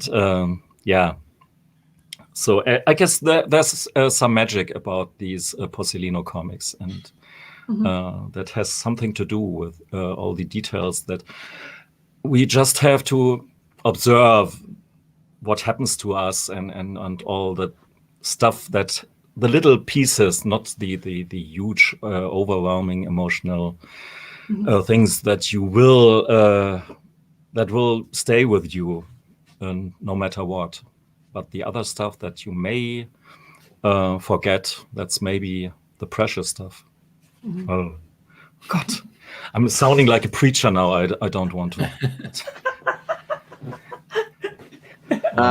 Mr. Henry Rollins used to say about that period in his life, he had a bit about, that time in your childhood where you're writing poetry in black pen on black paper, talking about the Black Knight, and you know what I mean, like just kind of mocking it in that way, like it's so dark, nobody understands me, that sort of thing, right? Yeah, exactly. I used to imagine all the dramatic autobiographies I would write when I was older about this incredibly important time of my life. But I luckily didn't write it down. I just imagined my future self would do it. Now, of course, I have no interest in doing it. Good for you. Whenever people talk about that type of stuff, that type of thing, I think touches on what we were talking about earlier with somebody like Emil Ferris. Like, with any sort of creativity, that's got to be the hardest part of, like, is this something that I should be sharing? Is this story something that, what makes me feel that the story I want to present is actually have any merit for anybody else other than me? Like, if you're a certain mind, I'm not saying that she is, but just that idea of that sort of, because there was comments in the commentary as well, two people talking about the idea of this self-reflection as an artist or whatever, you know what I mean, where that's got to be a tough one a hurdle to get over. Like, just because I think it's amazing and just because I think it has importance, the hell does it mean to anybody else, you know? So that kind of idea of putting yourself out there in that way, right? It's got to be all tricky as hell. Anyway. I mean, you guys have read more alternate comics than me. Does this all go back to Harvey Pekar? Like, was he the first one to do just here's my life, or did other artists and writers do that in comics? Comic Arc have something to show us, I guess. Maybe it's not an important question, but I always think of it. I always think of them all as the children of Harvey Pekar. I can't find it, but I think what Robert Crumb did with his wife Aline is the most interesting stuff, because they did panels together. He drew. I've seen it. Yeah, and he drew his figure, and she drew herself. So it's a mix of two totally different styles. And I always liked her part of it because she really puts herself out there. Yeah. But then when her comics by herself didn't interest me quite as much. It was interesting the contrast between them or something. Yeah, she's quite in character as well. If you see her in interviews, it's a crazy couple. What's that, Terrence? This is the guy who Robert Crumb says influenced him, Justin Green. And Justin Green was doing kind of autobio comics before all of this. So, and some of his stuff. And the thing that appealed to Crumb was that this was incredibly raw. It also had the religious element. He was coming to terms with being brought up in a religious household, but it's phenomenal stuff. This one is kind of treasury size, but there's other stuff by Justin Green that's well worth reading. The guy, it's incredible, Green, and it's kind of a precursor to some of that stuff. The autobio. Wow. Wow, look at a gold foil. It's a bit like mine is bigger than yours. Yours is shinier.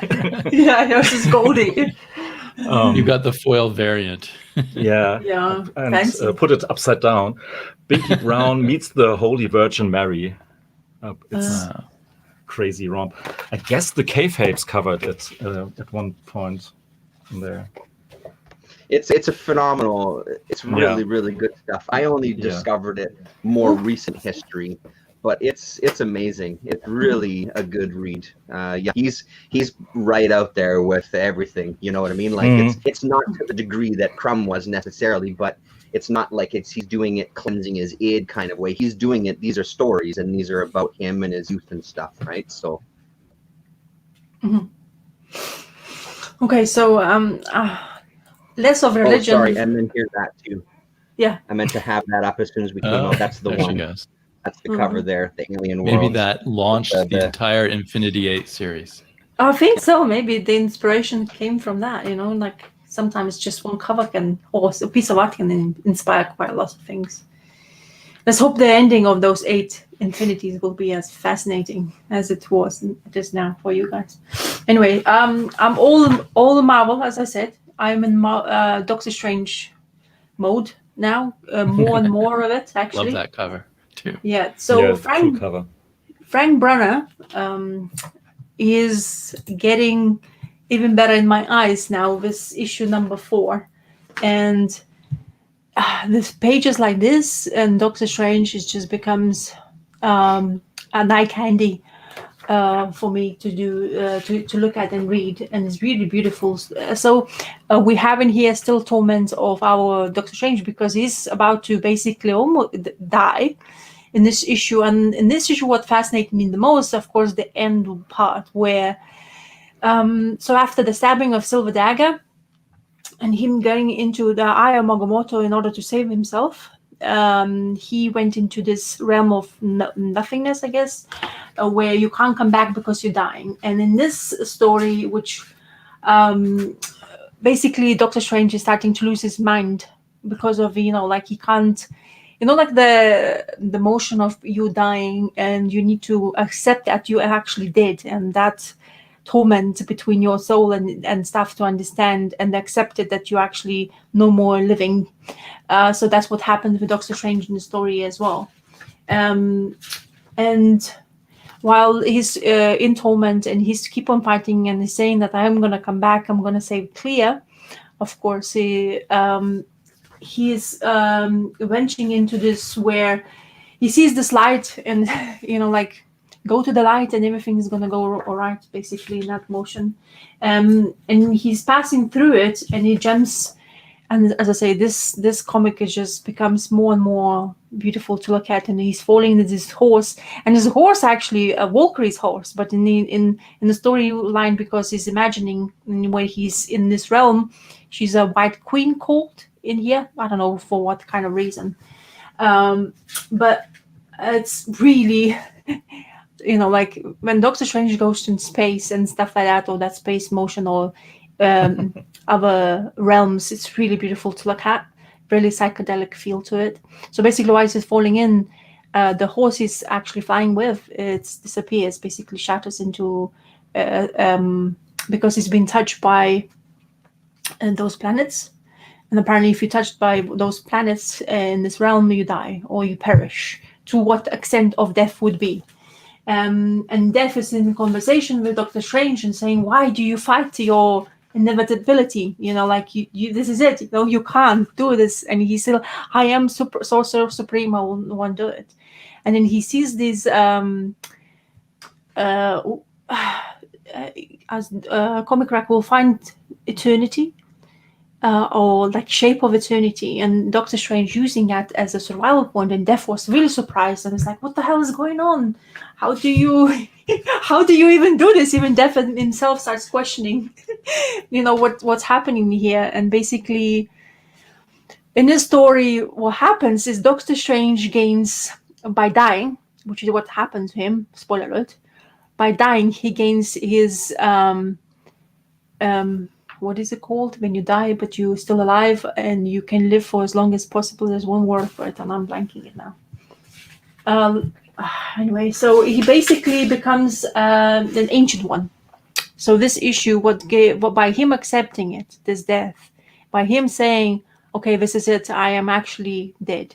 By doing that, he actually gains, that word, where you become immortal. There you go. That's the word I was looking for, immortal. So basically this issue was surprise, and especially as you can see in Doctor Strange's forehead, the symbol. Mm-hmm. And that symbol basically makes him immortal. Basically, he can live for thousands and thousands of years. So if Marvel wants to if something happens to Doctor Strange and it wants to bring him Doctor Strange back, this is the issue you can go for as a reference matter, which I'm helping you guys to do.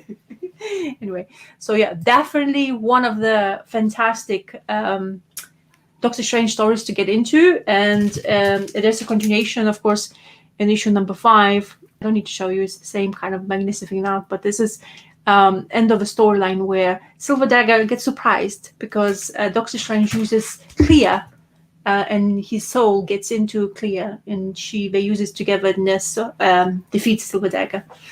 And you can get like a background story, a little bit of Silver Dagger, the villain of this, who is basically, funny enough, he talking about religion. He used to be we wanted to be cardinal, so he was all religious about it. But then he found this books of necromancy, and he found it very fascinating and better than the religion books. So he decided to get into it, and he gained his powers of because they basically, by him getting into it and he preaching about necromancy in the church, they get rid of him. So he decided, no, I won't believe in this. You can't, let me go. I will do my own bidding, and they'll make it everything better. So he was the demented villain. So really good.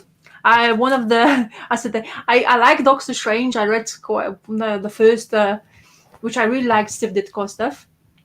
But this getting into second one, you never know how they're gonna continue. If this story is gonna continue good. But Frank Brunner, he just doesn't do any harm to the story. Also, in the next issue afterwards, I was even more happy, I guess. Gene Colan is the next issue, which I'm gonna read for next week. So I'm gonna show off that, which is as well as beautiful, because I love Gene Colan as well. So yeah. So my Doctor Strange fanatism really getting strong, and I'm gonna be like, you really sell me on the stuff here. it's honestly, it's beautiful, beautiful. It's Yeah. it's the way they take the Doctor Strange, and not only that common, those misconceptions of the magical part. It's just the element of those other realms have to get into, and when you see that art is just. It reaffirms you like, okay, really good. He's definitely what I want to from the Doctor Strange part of realm. Well, and just the stories there's something tackling, to right? Like floating the way he's skulls talking in about space. stuff there. Mm-hmm. Sorry, go ahead. Oh, just wanted to say that I love floating skulls in space. There's something that never fails. Yeah. Did you get Space Riders? Yes. Oh, okay, good. That was my. Yeah. A lot of floating skulls in space there. Yeah.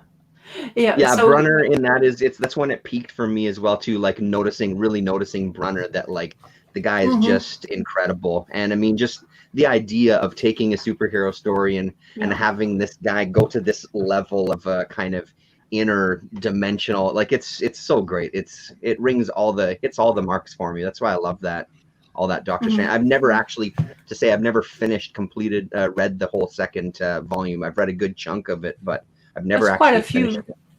There's quite a few issues to go through anyway. Second volume has some lots of, I don't remember how many issues, but anyway. And then comparison, Gene Colan's, which is still spectacular. And honestly, this camera brings up quite the beautiful colors to be honest to look at. So yeah, definitely fantastic to read upon. So I'm not disappointed at all. So very happy. Okay, so yeah, now you're making me want to go back to that. I have some of those issues. I need to find the rest. I definitely highly recommend. I'm actually really happy because this is basically. I've been collecting Doctor Strange in a while, and I thought like you have that sense of security. Oh, I have quite a lot. It's fine, but now I'm looking through them, and I'm glad it actually continues quite further for me. So I'll be. Ringing the ear of yours with Doctor Strange. Oh, I read that as well. Oh, fantastic. Yeah, that treasury. Yeah, it's so beautiful to look at, especially in that page. Yeah, the beauty on this one though is the treasury size, right? So getting it at that bigger, that much bigger scope. I don't remember who all the artists in, but there's the back cover as well too. I don't remember off the top of my head which stories they do. So there is a Steve Ditko one as well. And then it which gets is nothing to sneeze at in the large size either. Yeah. 4, 5, 6, 7, 8. Looks like 8 stories, and then some cover galleries and stuff too. So, yeah, I mean but again, it's that scale, right?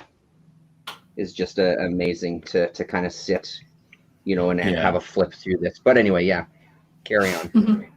Oh, it's your turn anyway to carry on. Oh, is it my turn? Yeah. Yeah. Boo. Let's go this one. Let's do this one. Two Moons number 3. Okay, cool. I finally caught up. And man, this is a good issue. This one I think I read it on Sunday. I don't remember if I spoke about it in the other video I did, but boy, did I like this issue. I'm really digging this series. And the thing that I like about it is that it's kind of,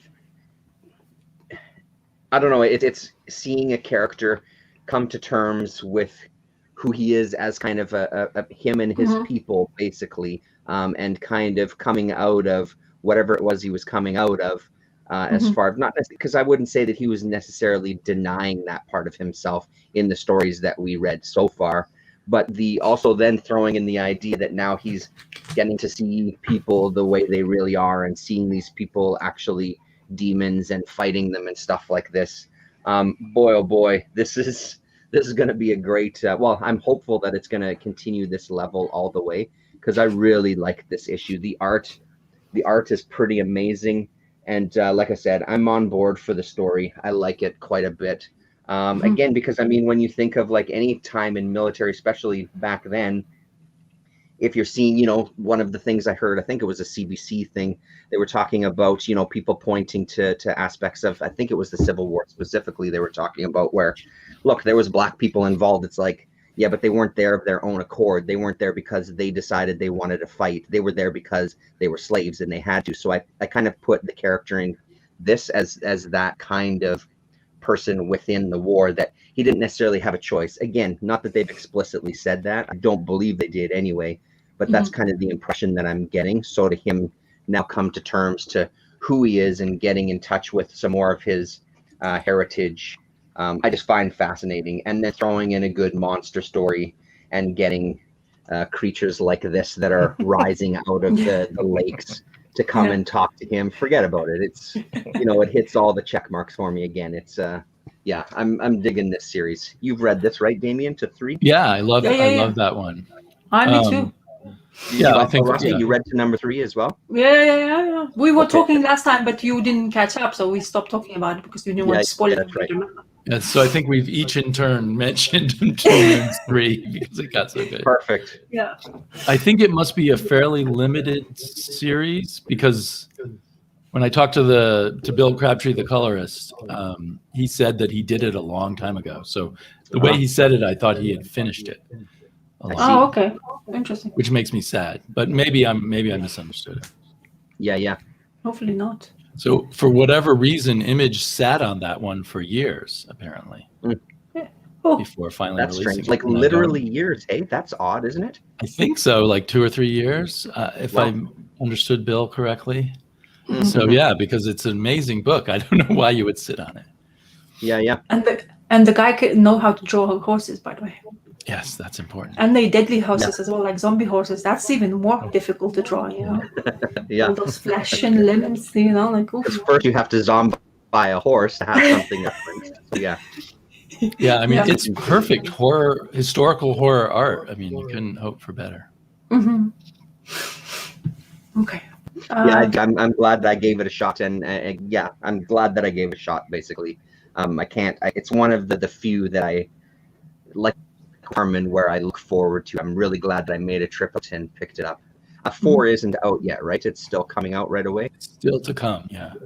Yeah. Okay. Yeah. Must be soon. Mm-hmm. Okay, Damien, it's your turn, I guess. Okay, so Infinity 8, Volume 4, The Symbolic Gorilla. So this artist in the back talks about how they said, well, all of these are going to be a sexy woman with a round head. So he added in an afro. Yeah. And I think that might have, influenced the character's attitude and everything. If I understand the way they talk in the back matter, he may have designed the character before they fully fleshed out the story. Mm-hmm. And I really like the art and coloring in this issue. Oh, yeah. The artist is Martin Tristram. Mm-hmm. And he mentions, I think he's from Morocco, or I forget where he said he's from. Madagascar. He was raised in Madagascar. Oh. So I don't know if that means he's European or African. But in either way, it's just excellent art. And it's kind of, it's complicated. Again, we're repeating again. So once again, they're looking for an agent to go investigate this floating necropolis.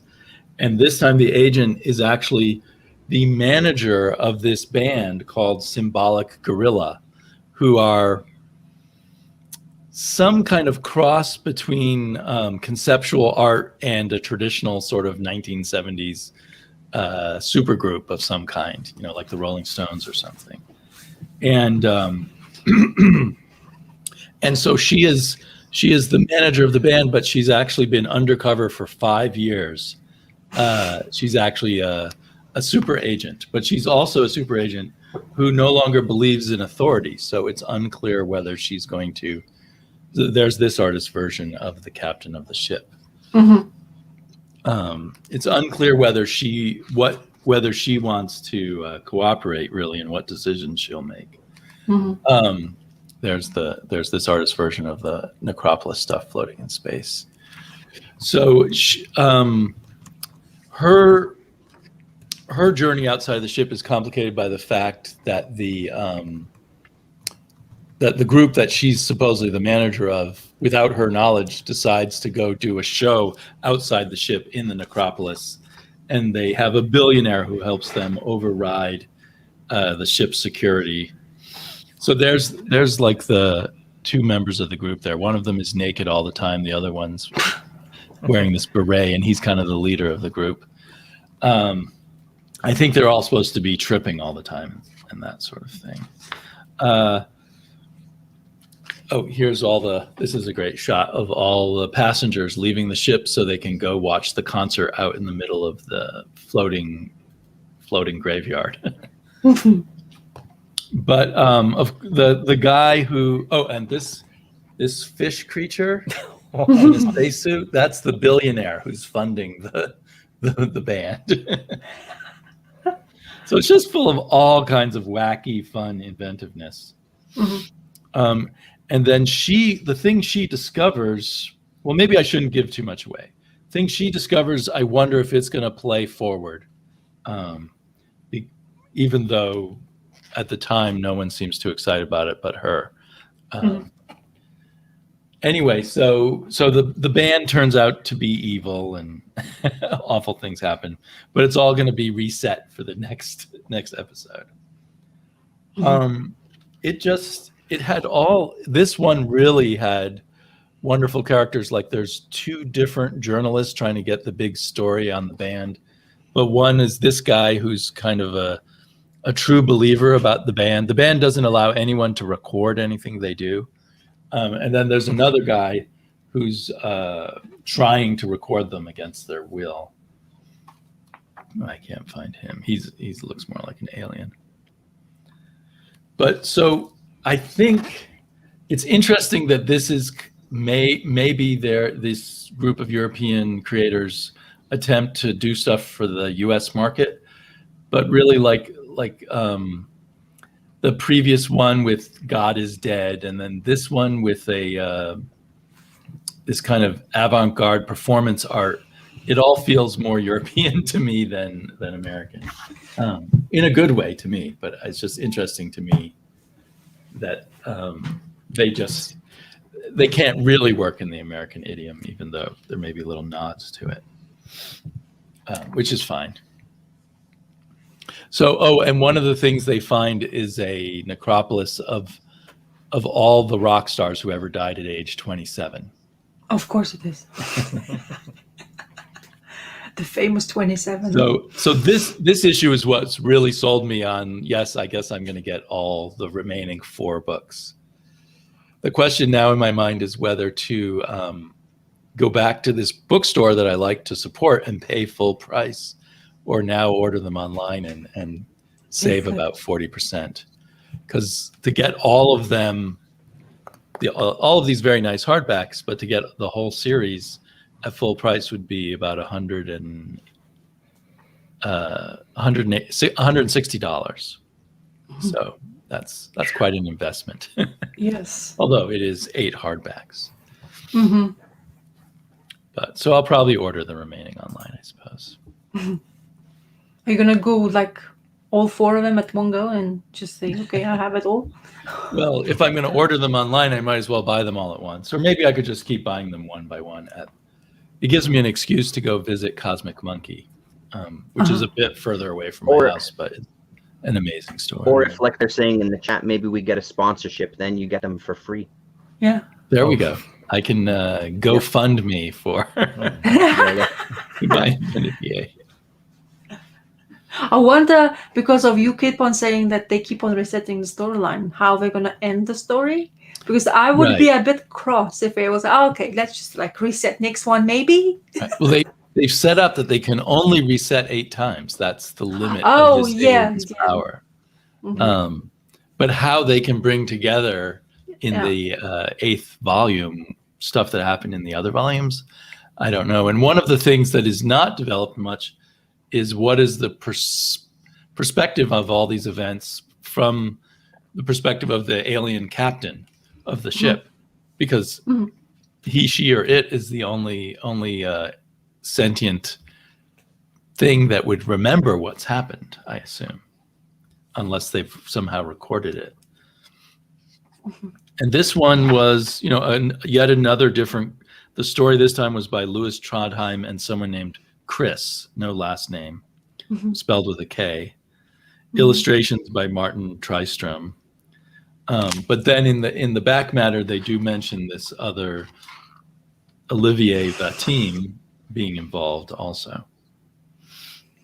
So I do find, the thought of all these different people working on it together also very interesting.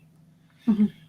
And I don't know if that's how normal that is in European or Franco-Belgium comics, to have so many people collaborating. I guess actually not. No. Mm-hmm. More typical are these huge series with the same creators. I would say that's more the European thing. Mm-hmm. Yeah, and the idea that they bring in a new artist, have them make some sketches, and then they start making up a story around it. It's interesting. Yeah. I think I'll wait what you say about the last four, and maybe There you go. You have me. I'm your canary in the coal mine because for these books. I don't have any chance to get these books for 40% discount.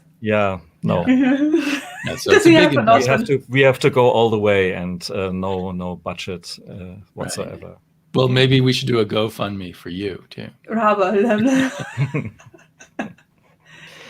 have even the number hotline already. 1-800 review copies. Where are the review copies? Yeah. Review copies. Yeah, that would Well, be. there are channels that are very aggressive in approaching companies to get. It's really a thing. I wonder. They have 50 subscribers. I mention in particular one, and this is the stuff that I'm scratching my head, but I don't. Yeah, you have to put your modesty aside to do that. Yeah. But your channel certainly would be more valuable to a publisher than some of those channels who get review copies. Yeah, maybe, but when I don't like it, then you don't show it at all, right? Yeah. Usually. Okay, thanks for the book here. Put it away. Yeah. Well, that's the risk every publisher takes when they send out review. But surely, if you talk about review, you have to expect somebody would not like it. I mean, what's the point of review anyway? Yeah. You know, exactly. I mean, you are thankful for something what people gives you, but suddenly I always feel like, so yes, are you wanting me to tell you what I think about it, or you just want me to paint really nice, beautiful colors about the book, but don't care about it afterwards? So it's it's just but in the end, we're all fanboys, I guess, and that's what they are expecting out of us, and maybe they're right. When you're getting free copies, there is a danger of it changing your psychology of I appreciate they're sending me free copies, and I want them to keep sending me free copies. So I maybe should spin things as positive as I can. On my other channel that I haven't touched for a while, the gaming one, I actually had somebody send me a game. And if you'll notice on that channel, there doesn't exist a video on that game. It was the one and only time somebody sent me something specifically for review. I never solicited it. Because I don't feel comfortable with that personally. But they insisted, and I said, sure. It was a little card game. The art on it was beautiful and everything, but I just felt bad because there wasn't much there, so I didn't say anything. And they didn't get in touch with me pushing for a review either. But it was one of those things where I wouldn't feel comfortable, because if I didn't like it, I would feel obligated to maybe just not say anything, because I just didn't. Yeah, it's a weird thing though. Yeah. Plays it under your head. Anyway. Not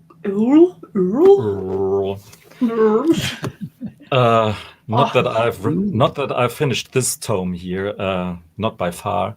But I have the 3 volumes now here on my shelf, sitting on my shelf, and I have to read them. And initially, I've read Manhattan Projects, written by Jonathan Hickman and drawn by Nick Pitara, and I immensely liked that series. So when this series came out, I thought, the same creators, I go all in, but it's this other Nick Dragota, not Pitara. Too many Nicks. But too many Nicks.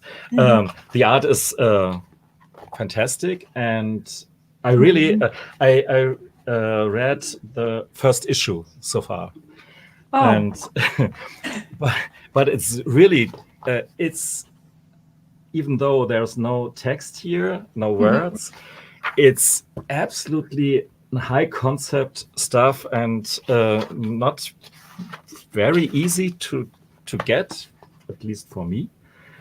So it was really a benefit that they included the script here for this particular issue 1 in the back. So I really I tried to read the comic and asked myself what I was actually reading there, and then in the back I was told that this guy here is actually one of the 4 horsemen of the apocalypse. This is war, and she is hunger, and he's conquest, and that's part of my confusion already, because for me the 4 riders of the apocalypse, as far as I know, are war, hunger, the plague, and plague, war, hunger, and the plague, and destruction, death, of course. So, and anyhow, Jonathan Hickman says he's conquest. And we have some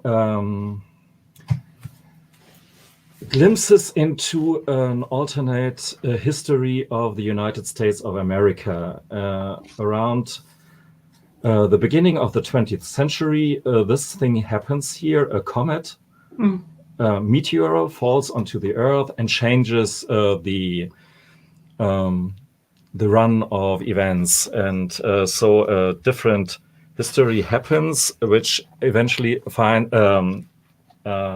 leads to the splitting up of the United States into 7 or 8 different states with different timelines. And Jonathan Hickman is famous for this kind of stuff here that you get in the back as well.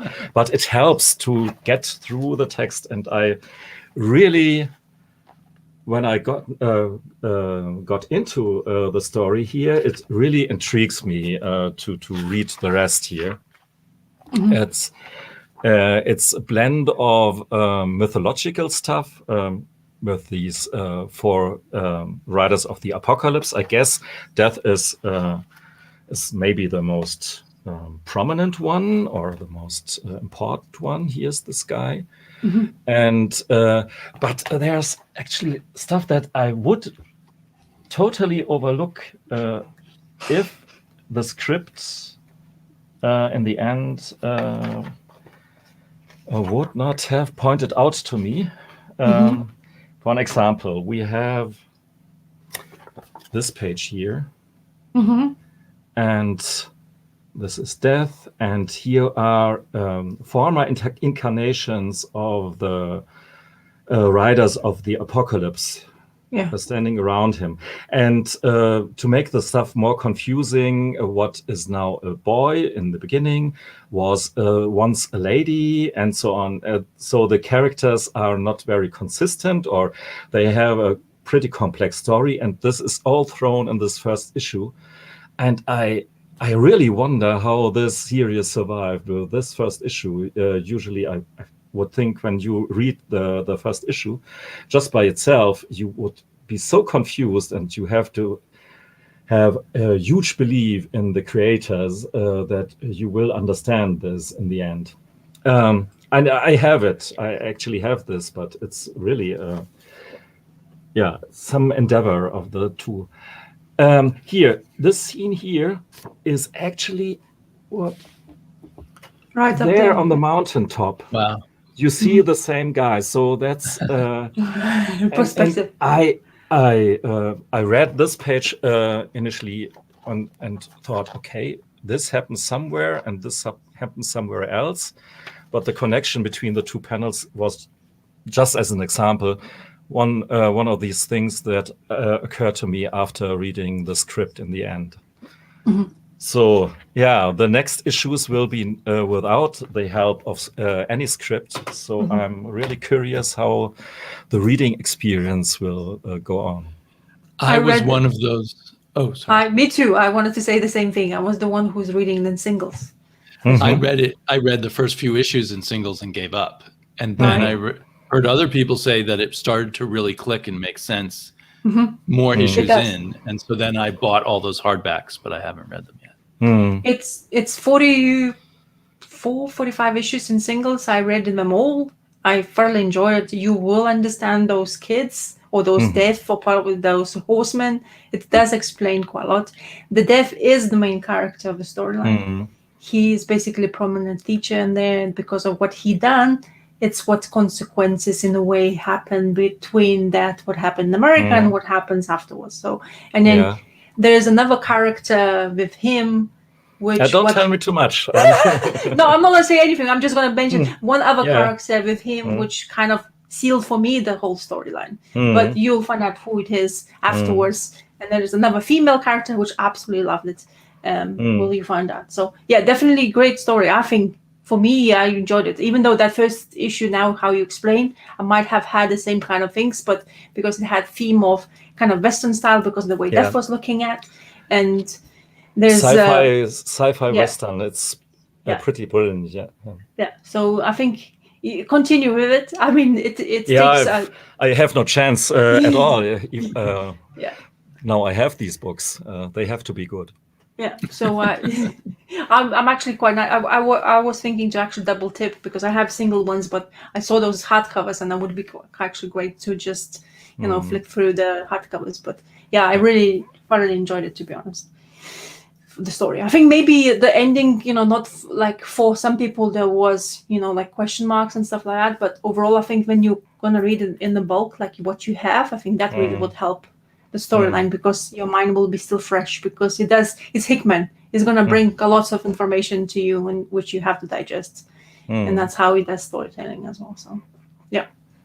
Okay. Gore Vidal spoiled it for you already, by the way. Oh, this is not true, so way, but it's like Italian opera. Yeah, most do. Everyone dies and the rest stands around and sings. But the artist definitely is a winner in here. I think it really helps because the way he's portraying all those characters and what happens afterwards and the craziness, which I really enjoyed thoroughly. And actually, there's one scene which I really like. Of course, I'm not going to spoil it. I'm going to see. Maybe you'll tell us afterwards. Yeah, I guess I will talk a bit more about it in the next weeks. Yeah. Well, I think that's one of the talents of someone like Hickman is picking the right artists, really getting good artists. So the artist on Manhattan Projects seemed really great there too. But he wouldn't work with this kind of story, I guess. Right. This more cartoony. Right. He's better for something that's more out there. Humorous, yeah. I actually haven't read Manhattan Projects. I always wanted, but in the time when I was discovering that Manhattan Projects, the comic books were generally very pricey because of the TV show or movie or whatever he was doing in the plans. And the comic books were quite pricey at that time. So maybe I should just go back and find it because I enjoy reading Hickman a lot. It's one of my, it depends he's not mainstream stuff. I like more like the indie stuff, what he does, like an Image. There's one story which he has not finished because of the Black Monday Murders. Yes, because unfortunate something happened. Also had a really good artist of a completely different style. Yeah, and he's apparently Decorum. Has an incredible artist. His health, apparently something happened to his health, so they stopped. Apparently. Oh, is that why they stopped? Okay. Yeah, something happened to. I'm not sure exactly. It was solicited, and I put it on my pull list, and then it didn't come out. Mm-hmm. Yeah, very, very good art, and it's exactly what I like, which is detective storyline. And Hickman goes into a psyche of the family and stuff like that, which is fantastic because he likes to dissect things and give you too much information, and you're like, poof, in your head, you're like, what the hell do you want to tell me? I don't understand this, please. And then he explains you very slowly, and you're like, oh, okay. So yeah. Anyway, are we still gonna continue? It's kind of. Oh, sorry. Go ahead. Go. Yeah. I'm talking about. Are we still want to? Do we have still something to say? Do you have anything else you guys want to show? No. If you're not too tired, I have one more thing. But Oh yeah, go on. Okay. But did you have something more, Terrence?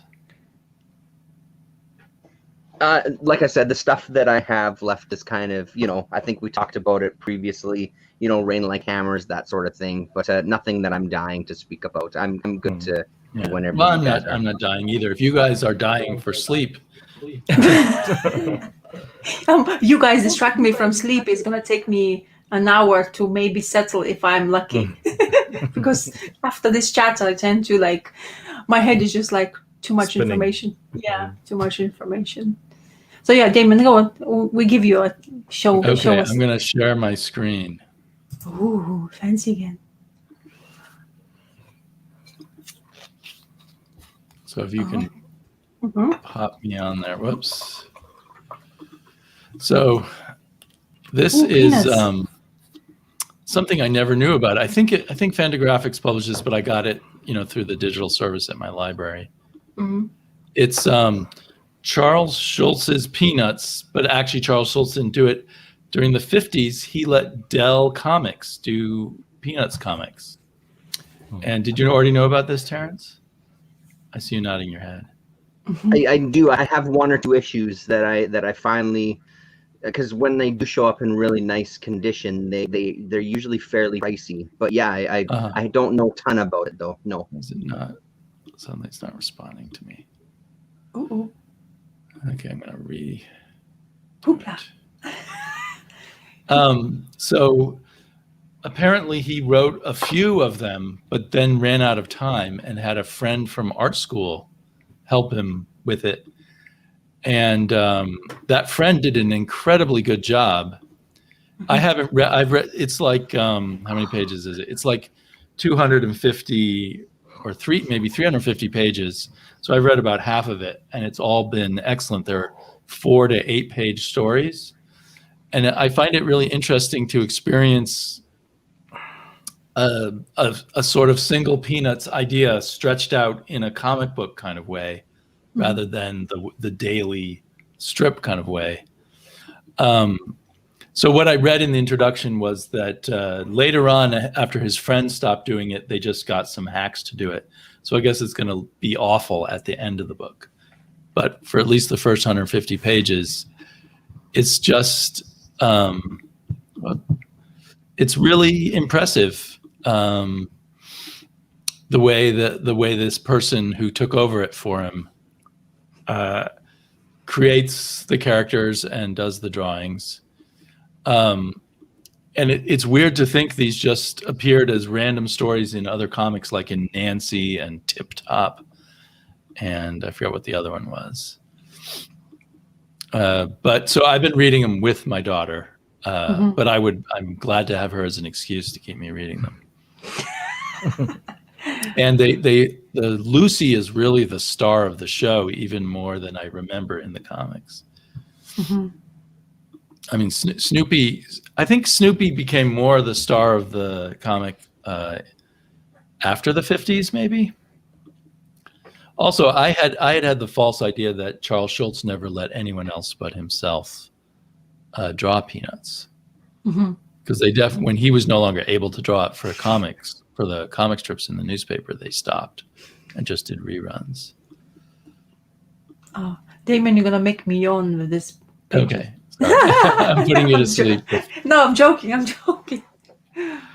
So anyway, I highly recommend it if you can find a way to stumble across either the digital or the physical version of this.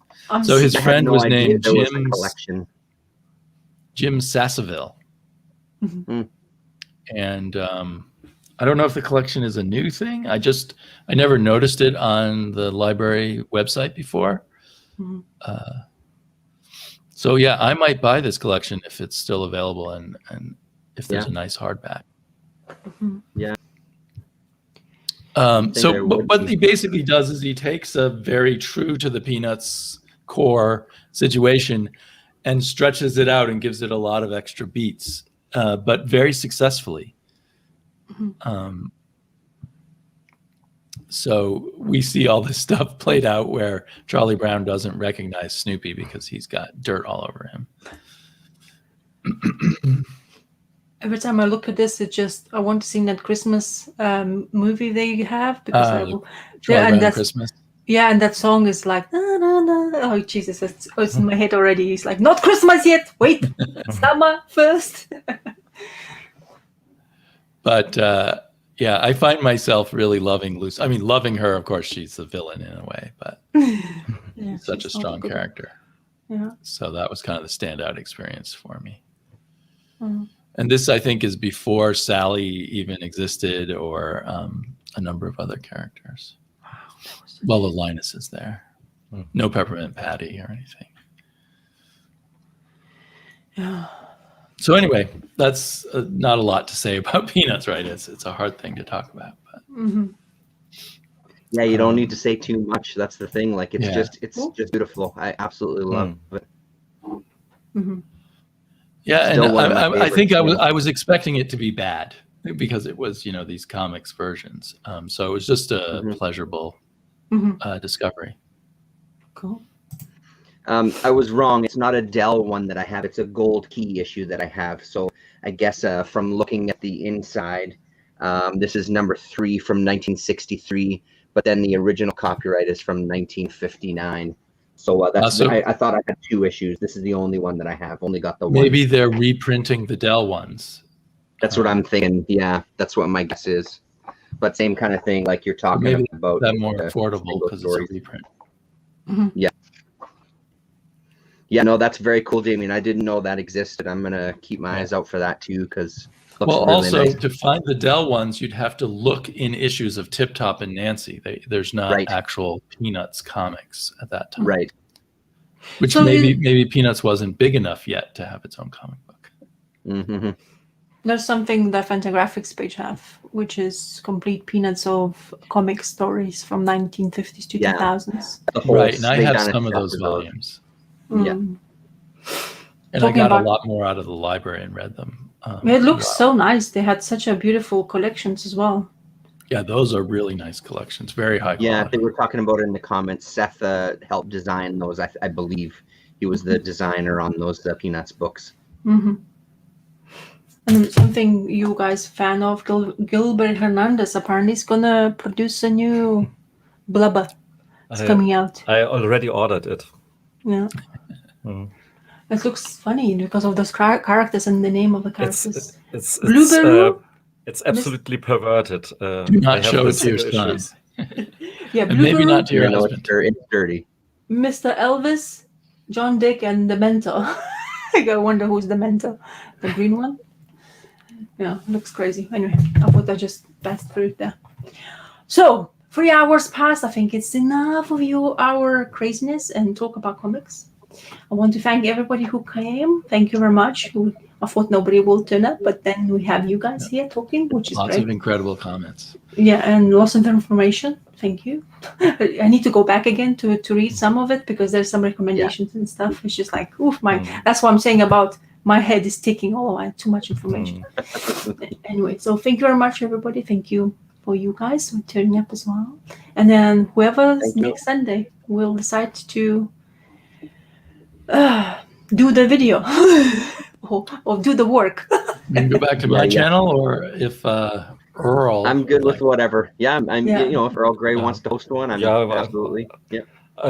I hope it's for idiots in terms of technique as well. And well, It's if you want help, just write to us, and then we'll yeah, I post. try, but I think it will work. I hope. Great, wonderful. That'll be great. Anyway, so thank you very much, and I'm gonna say bye-bye. So long. Bye bye. Thank you. Good night, good morning, good Good night. evening. Good night.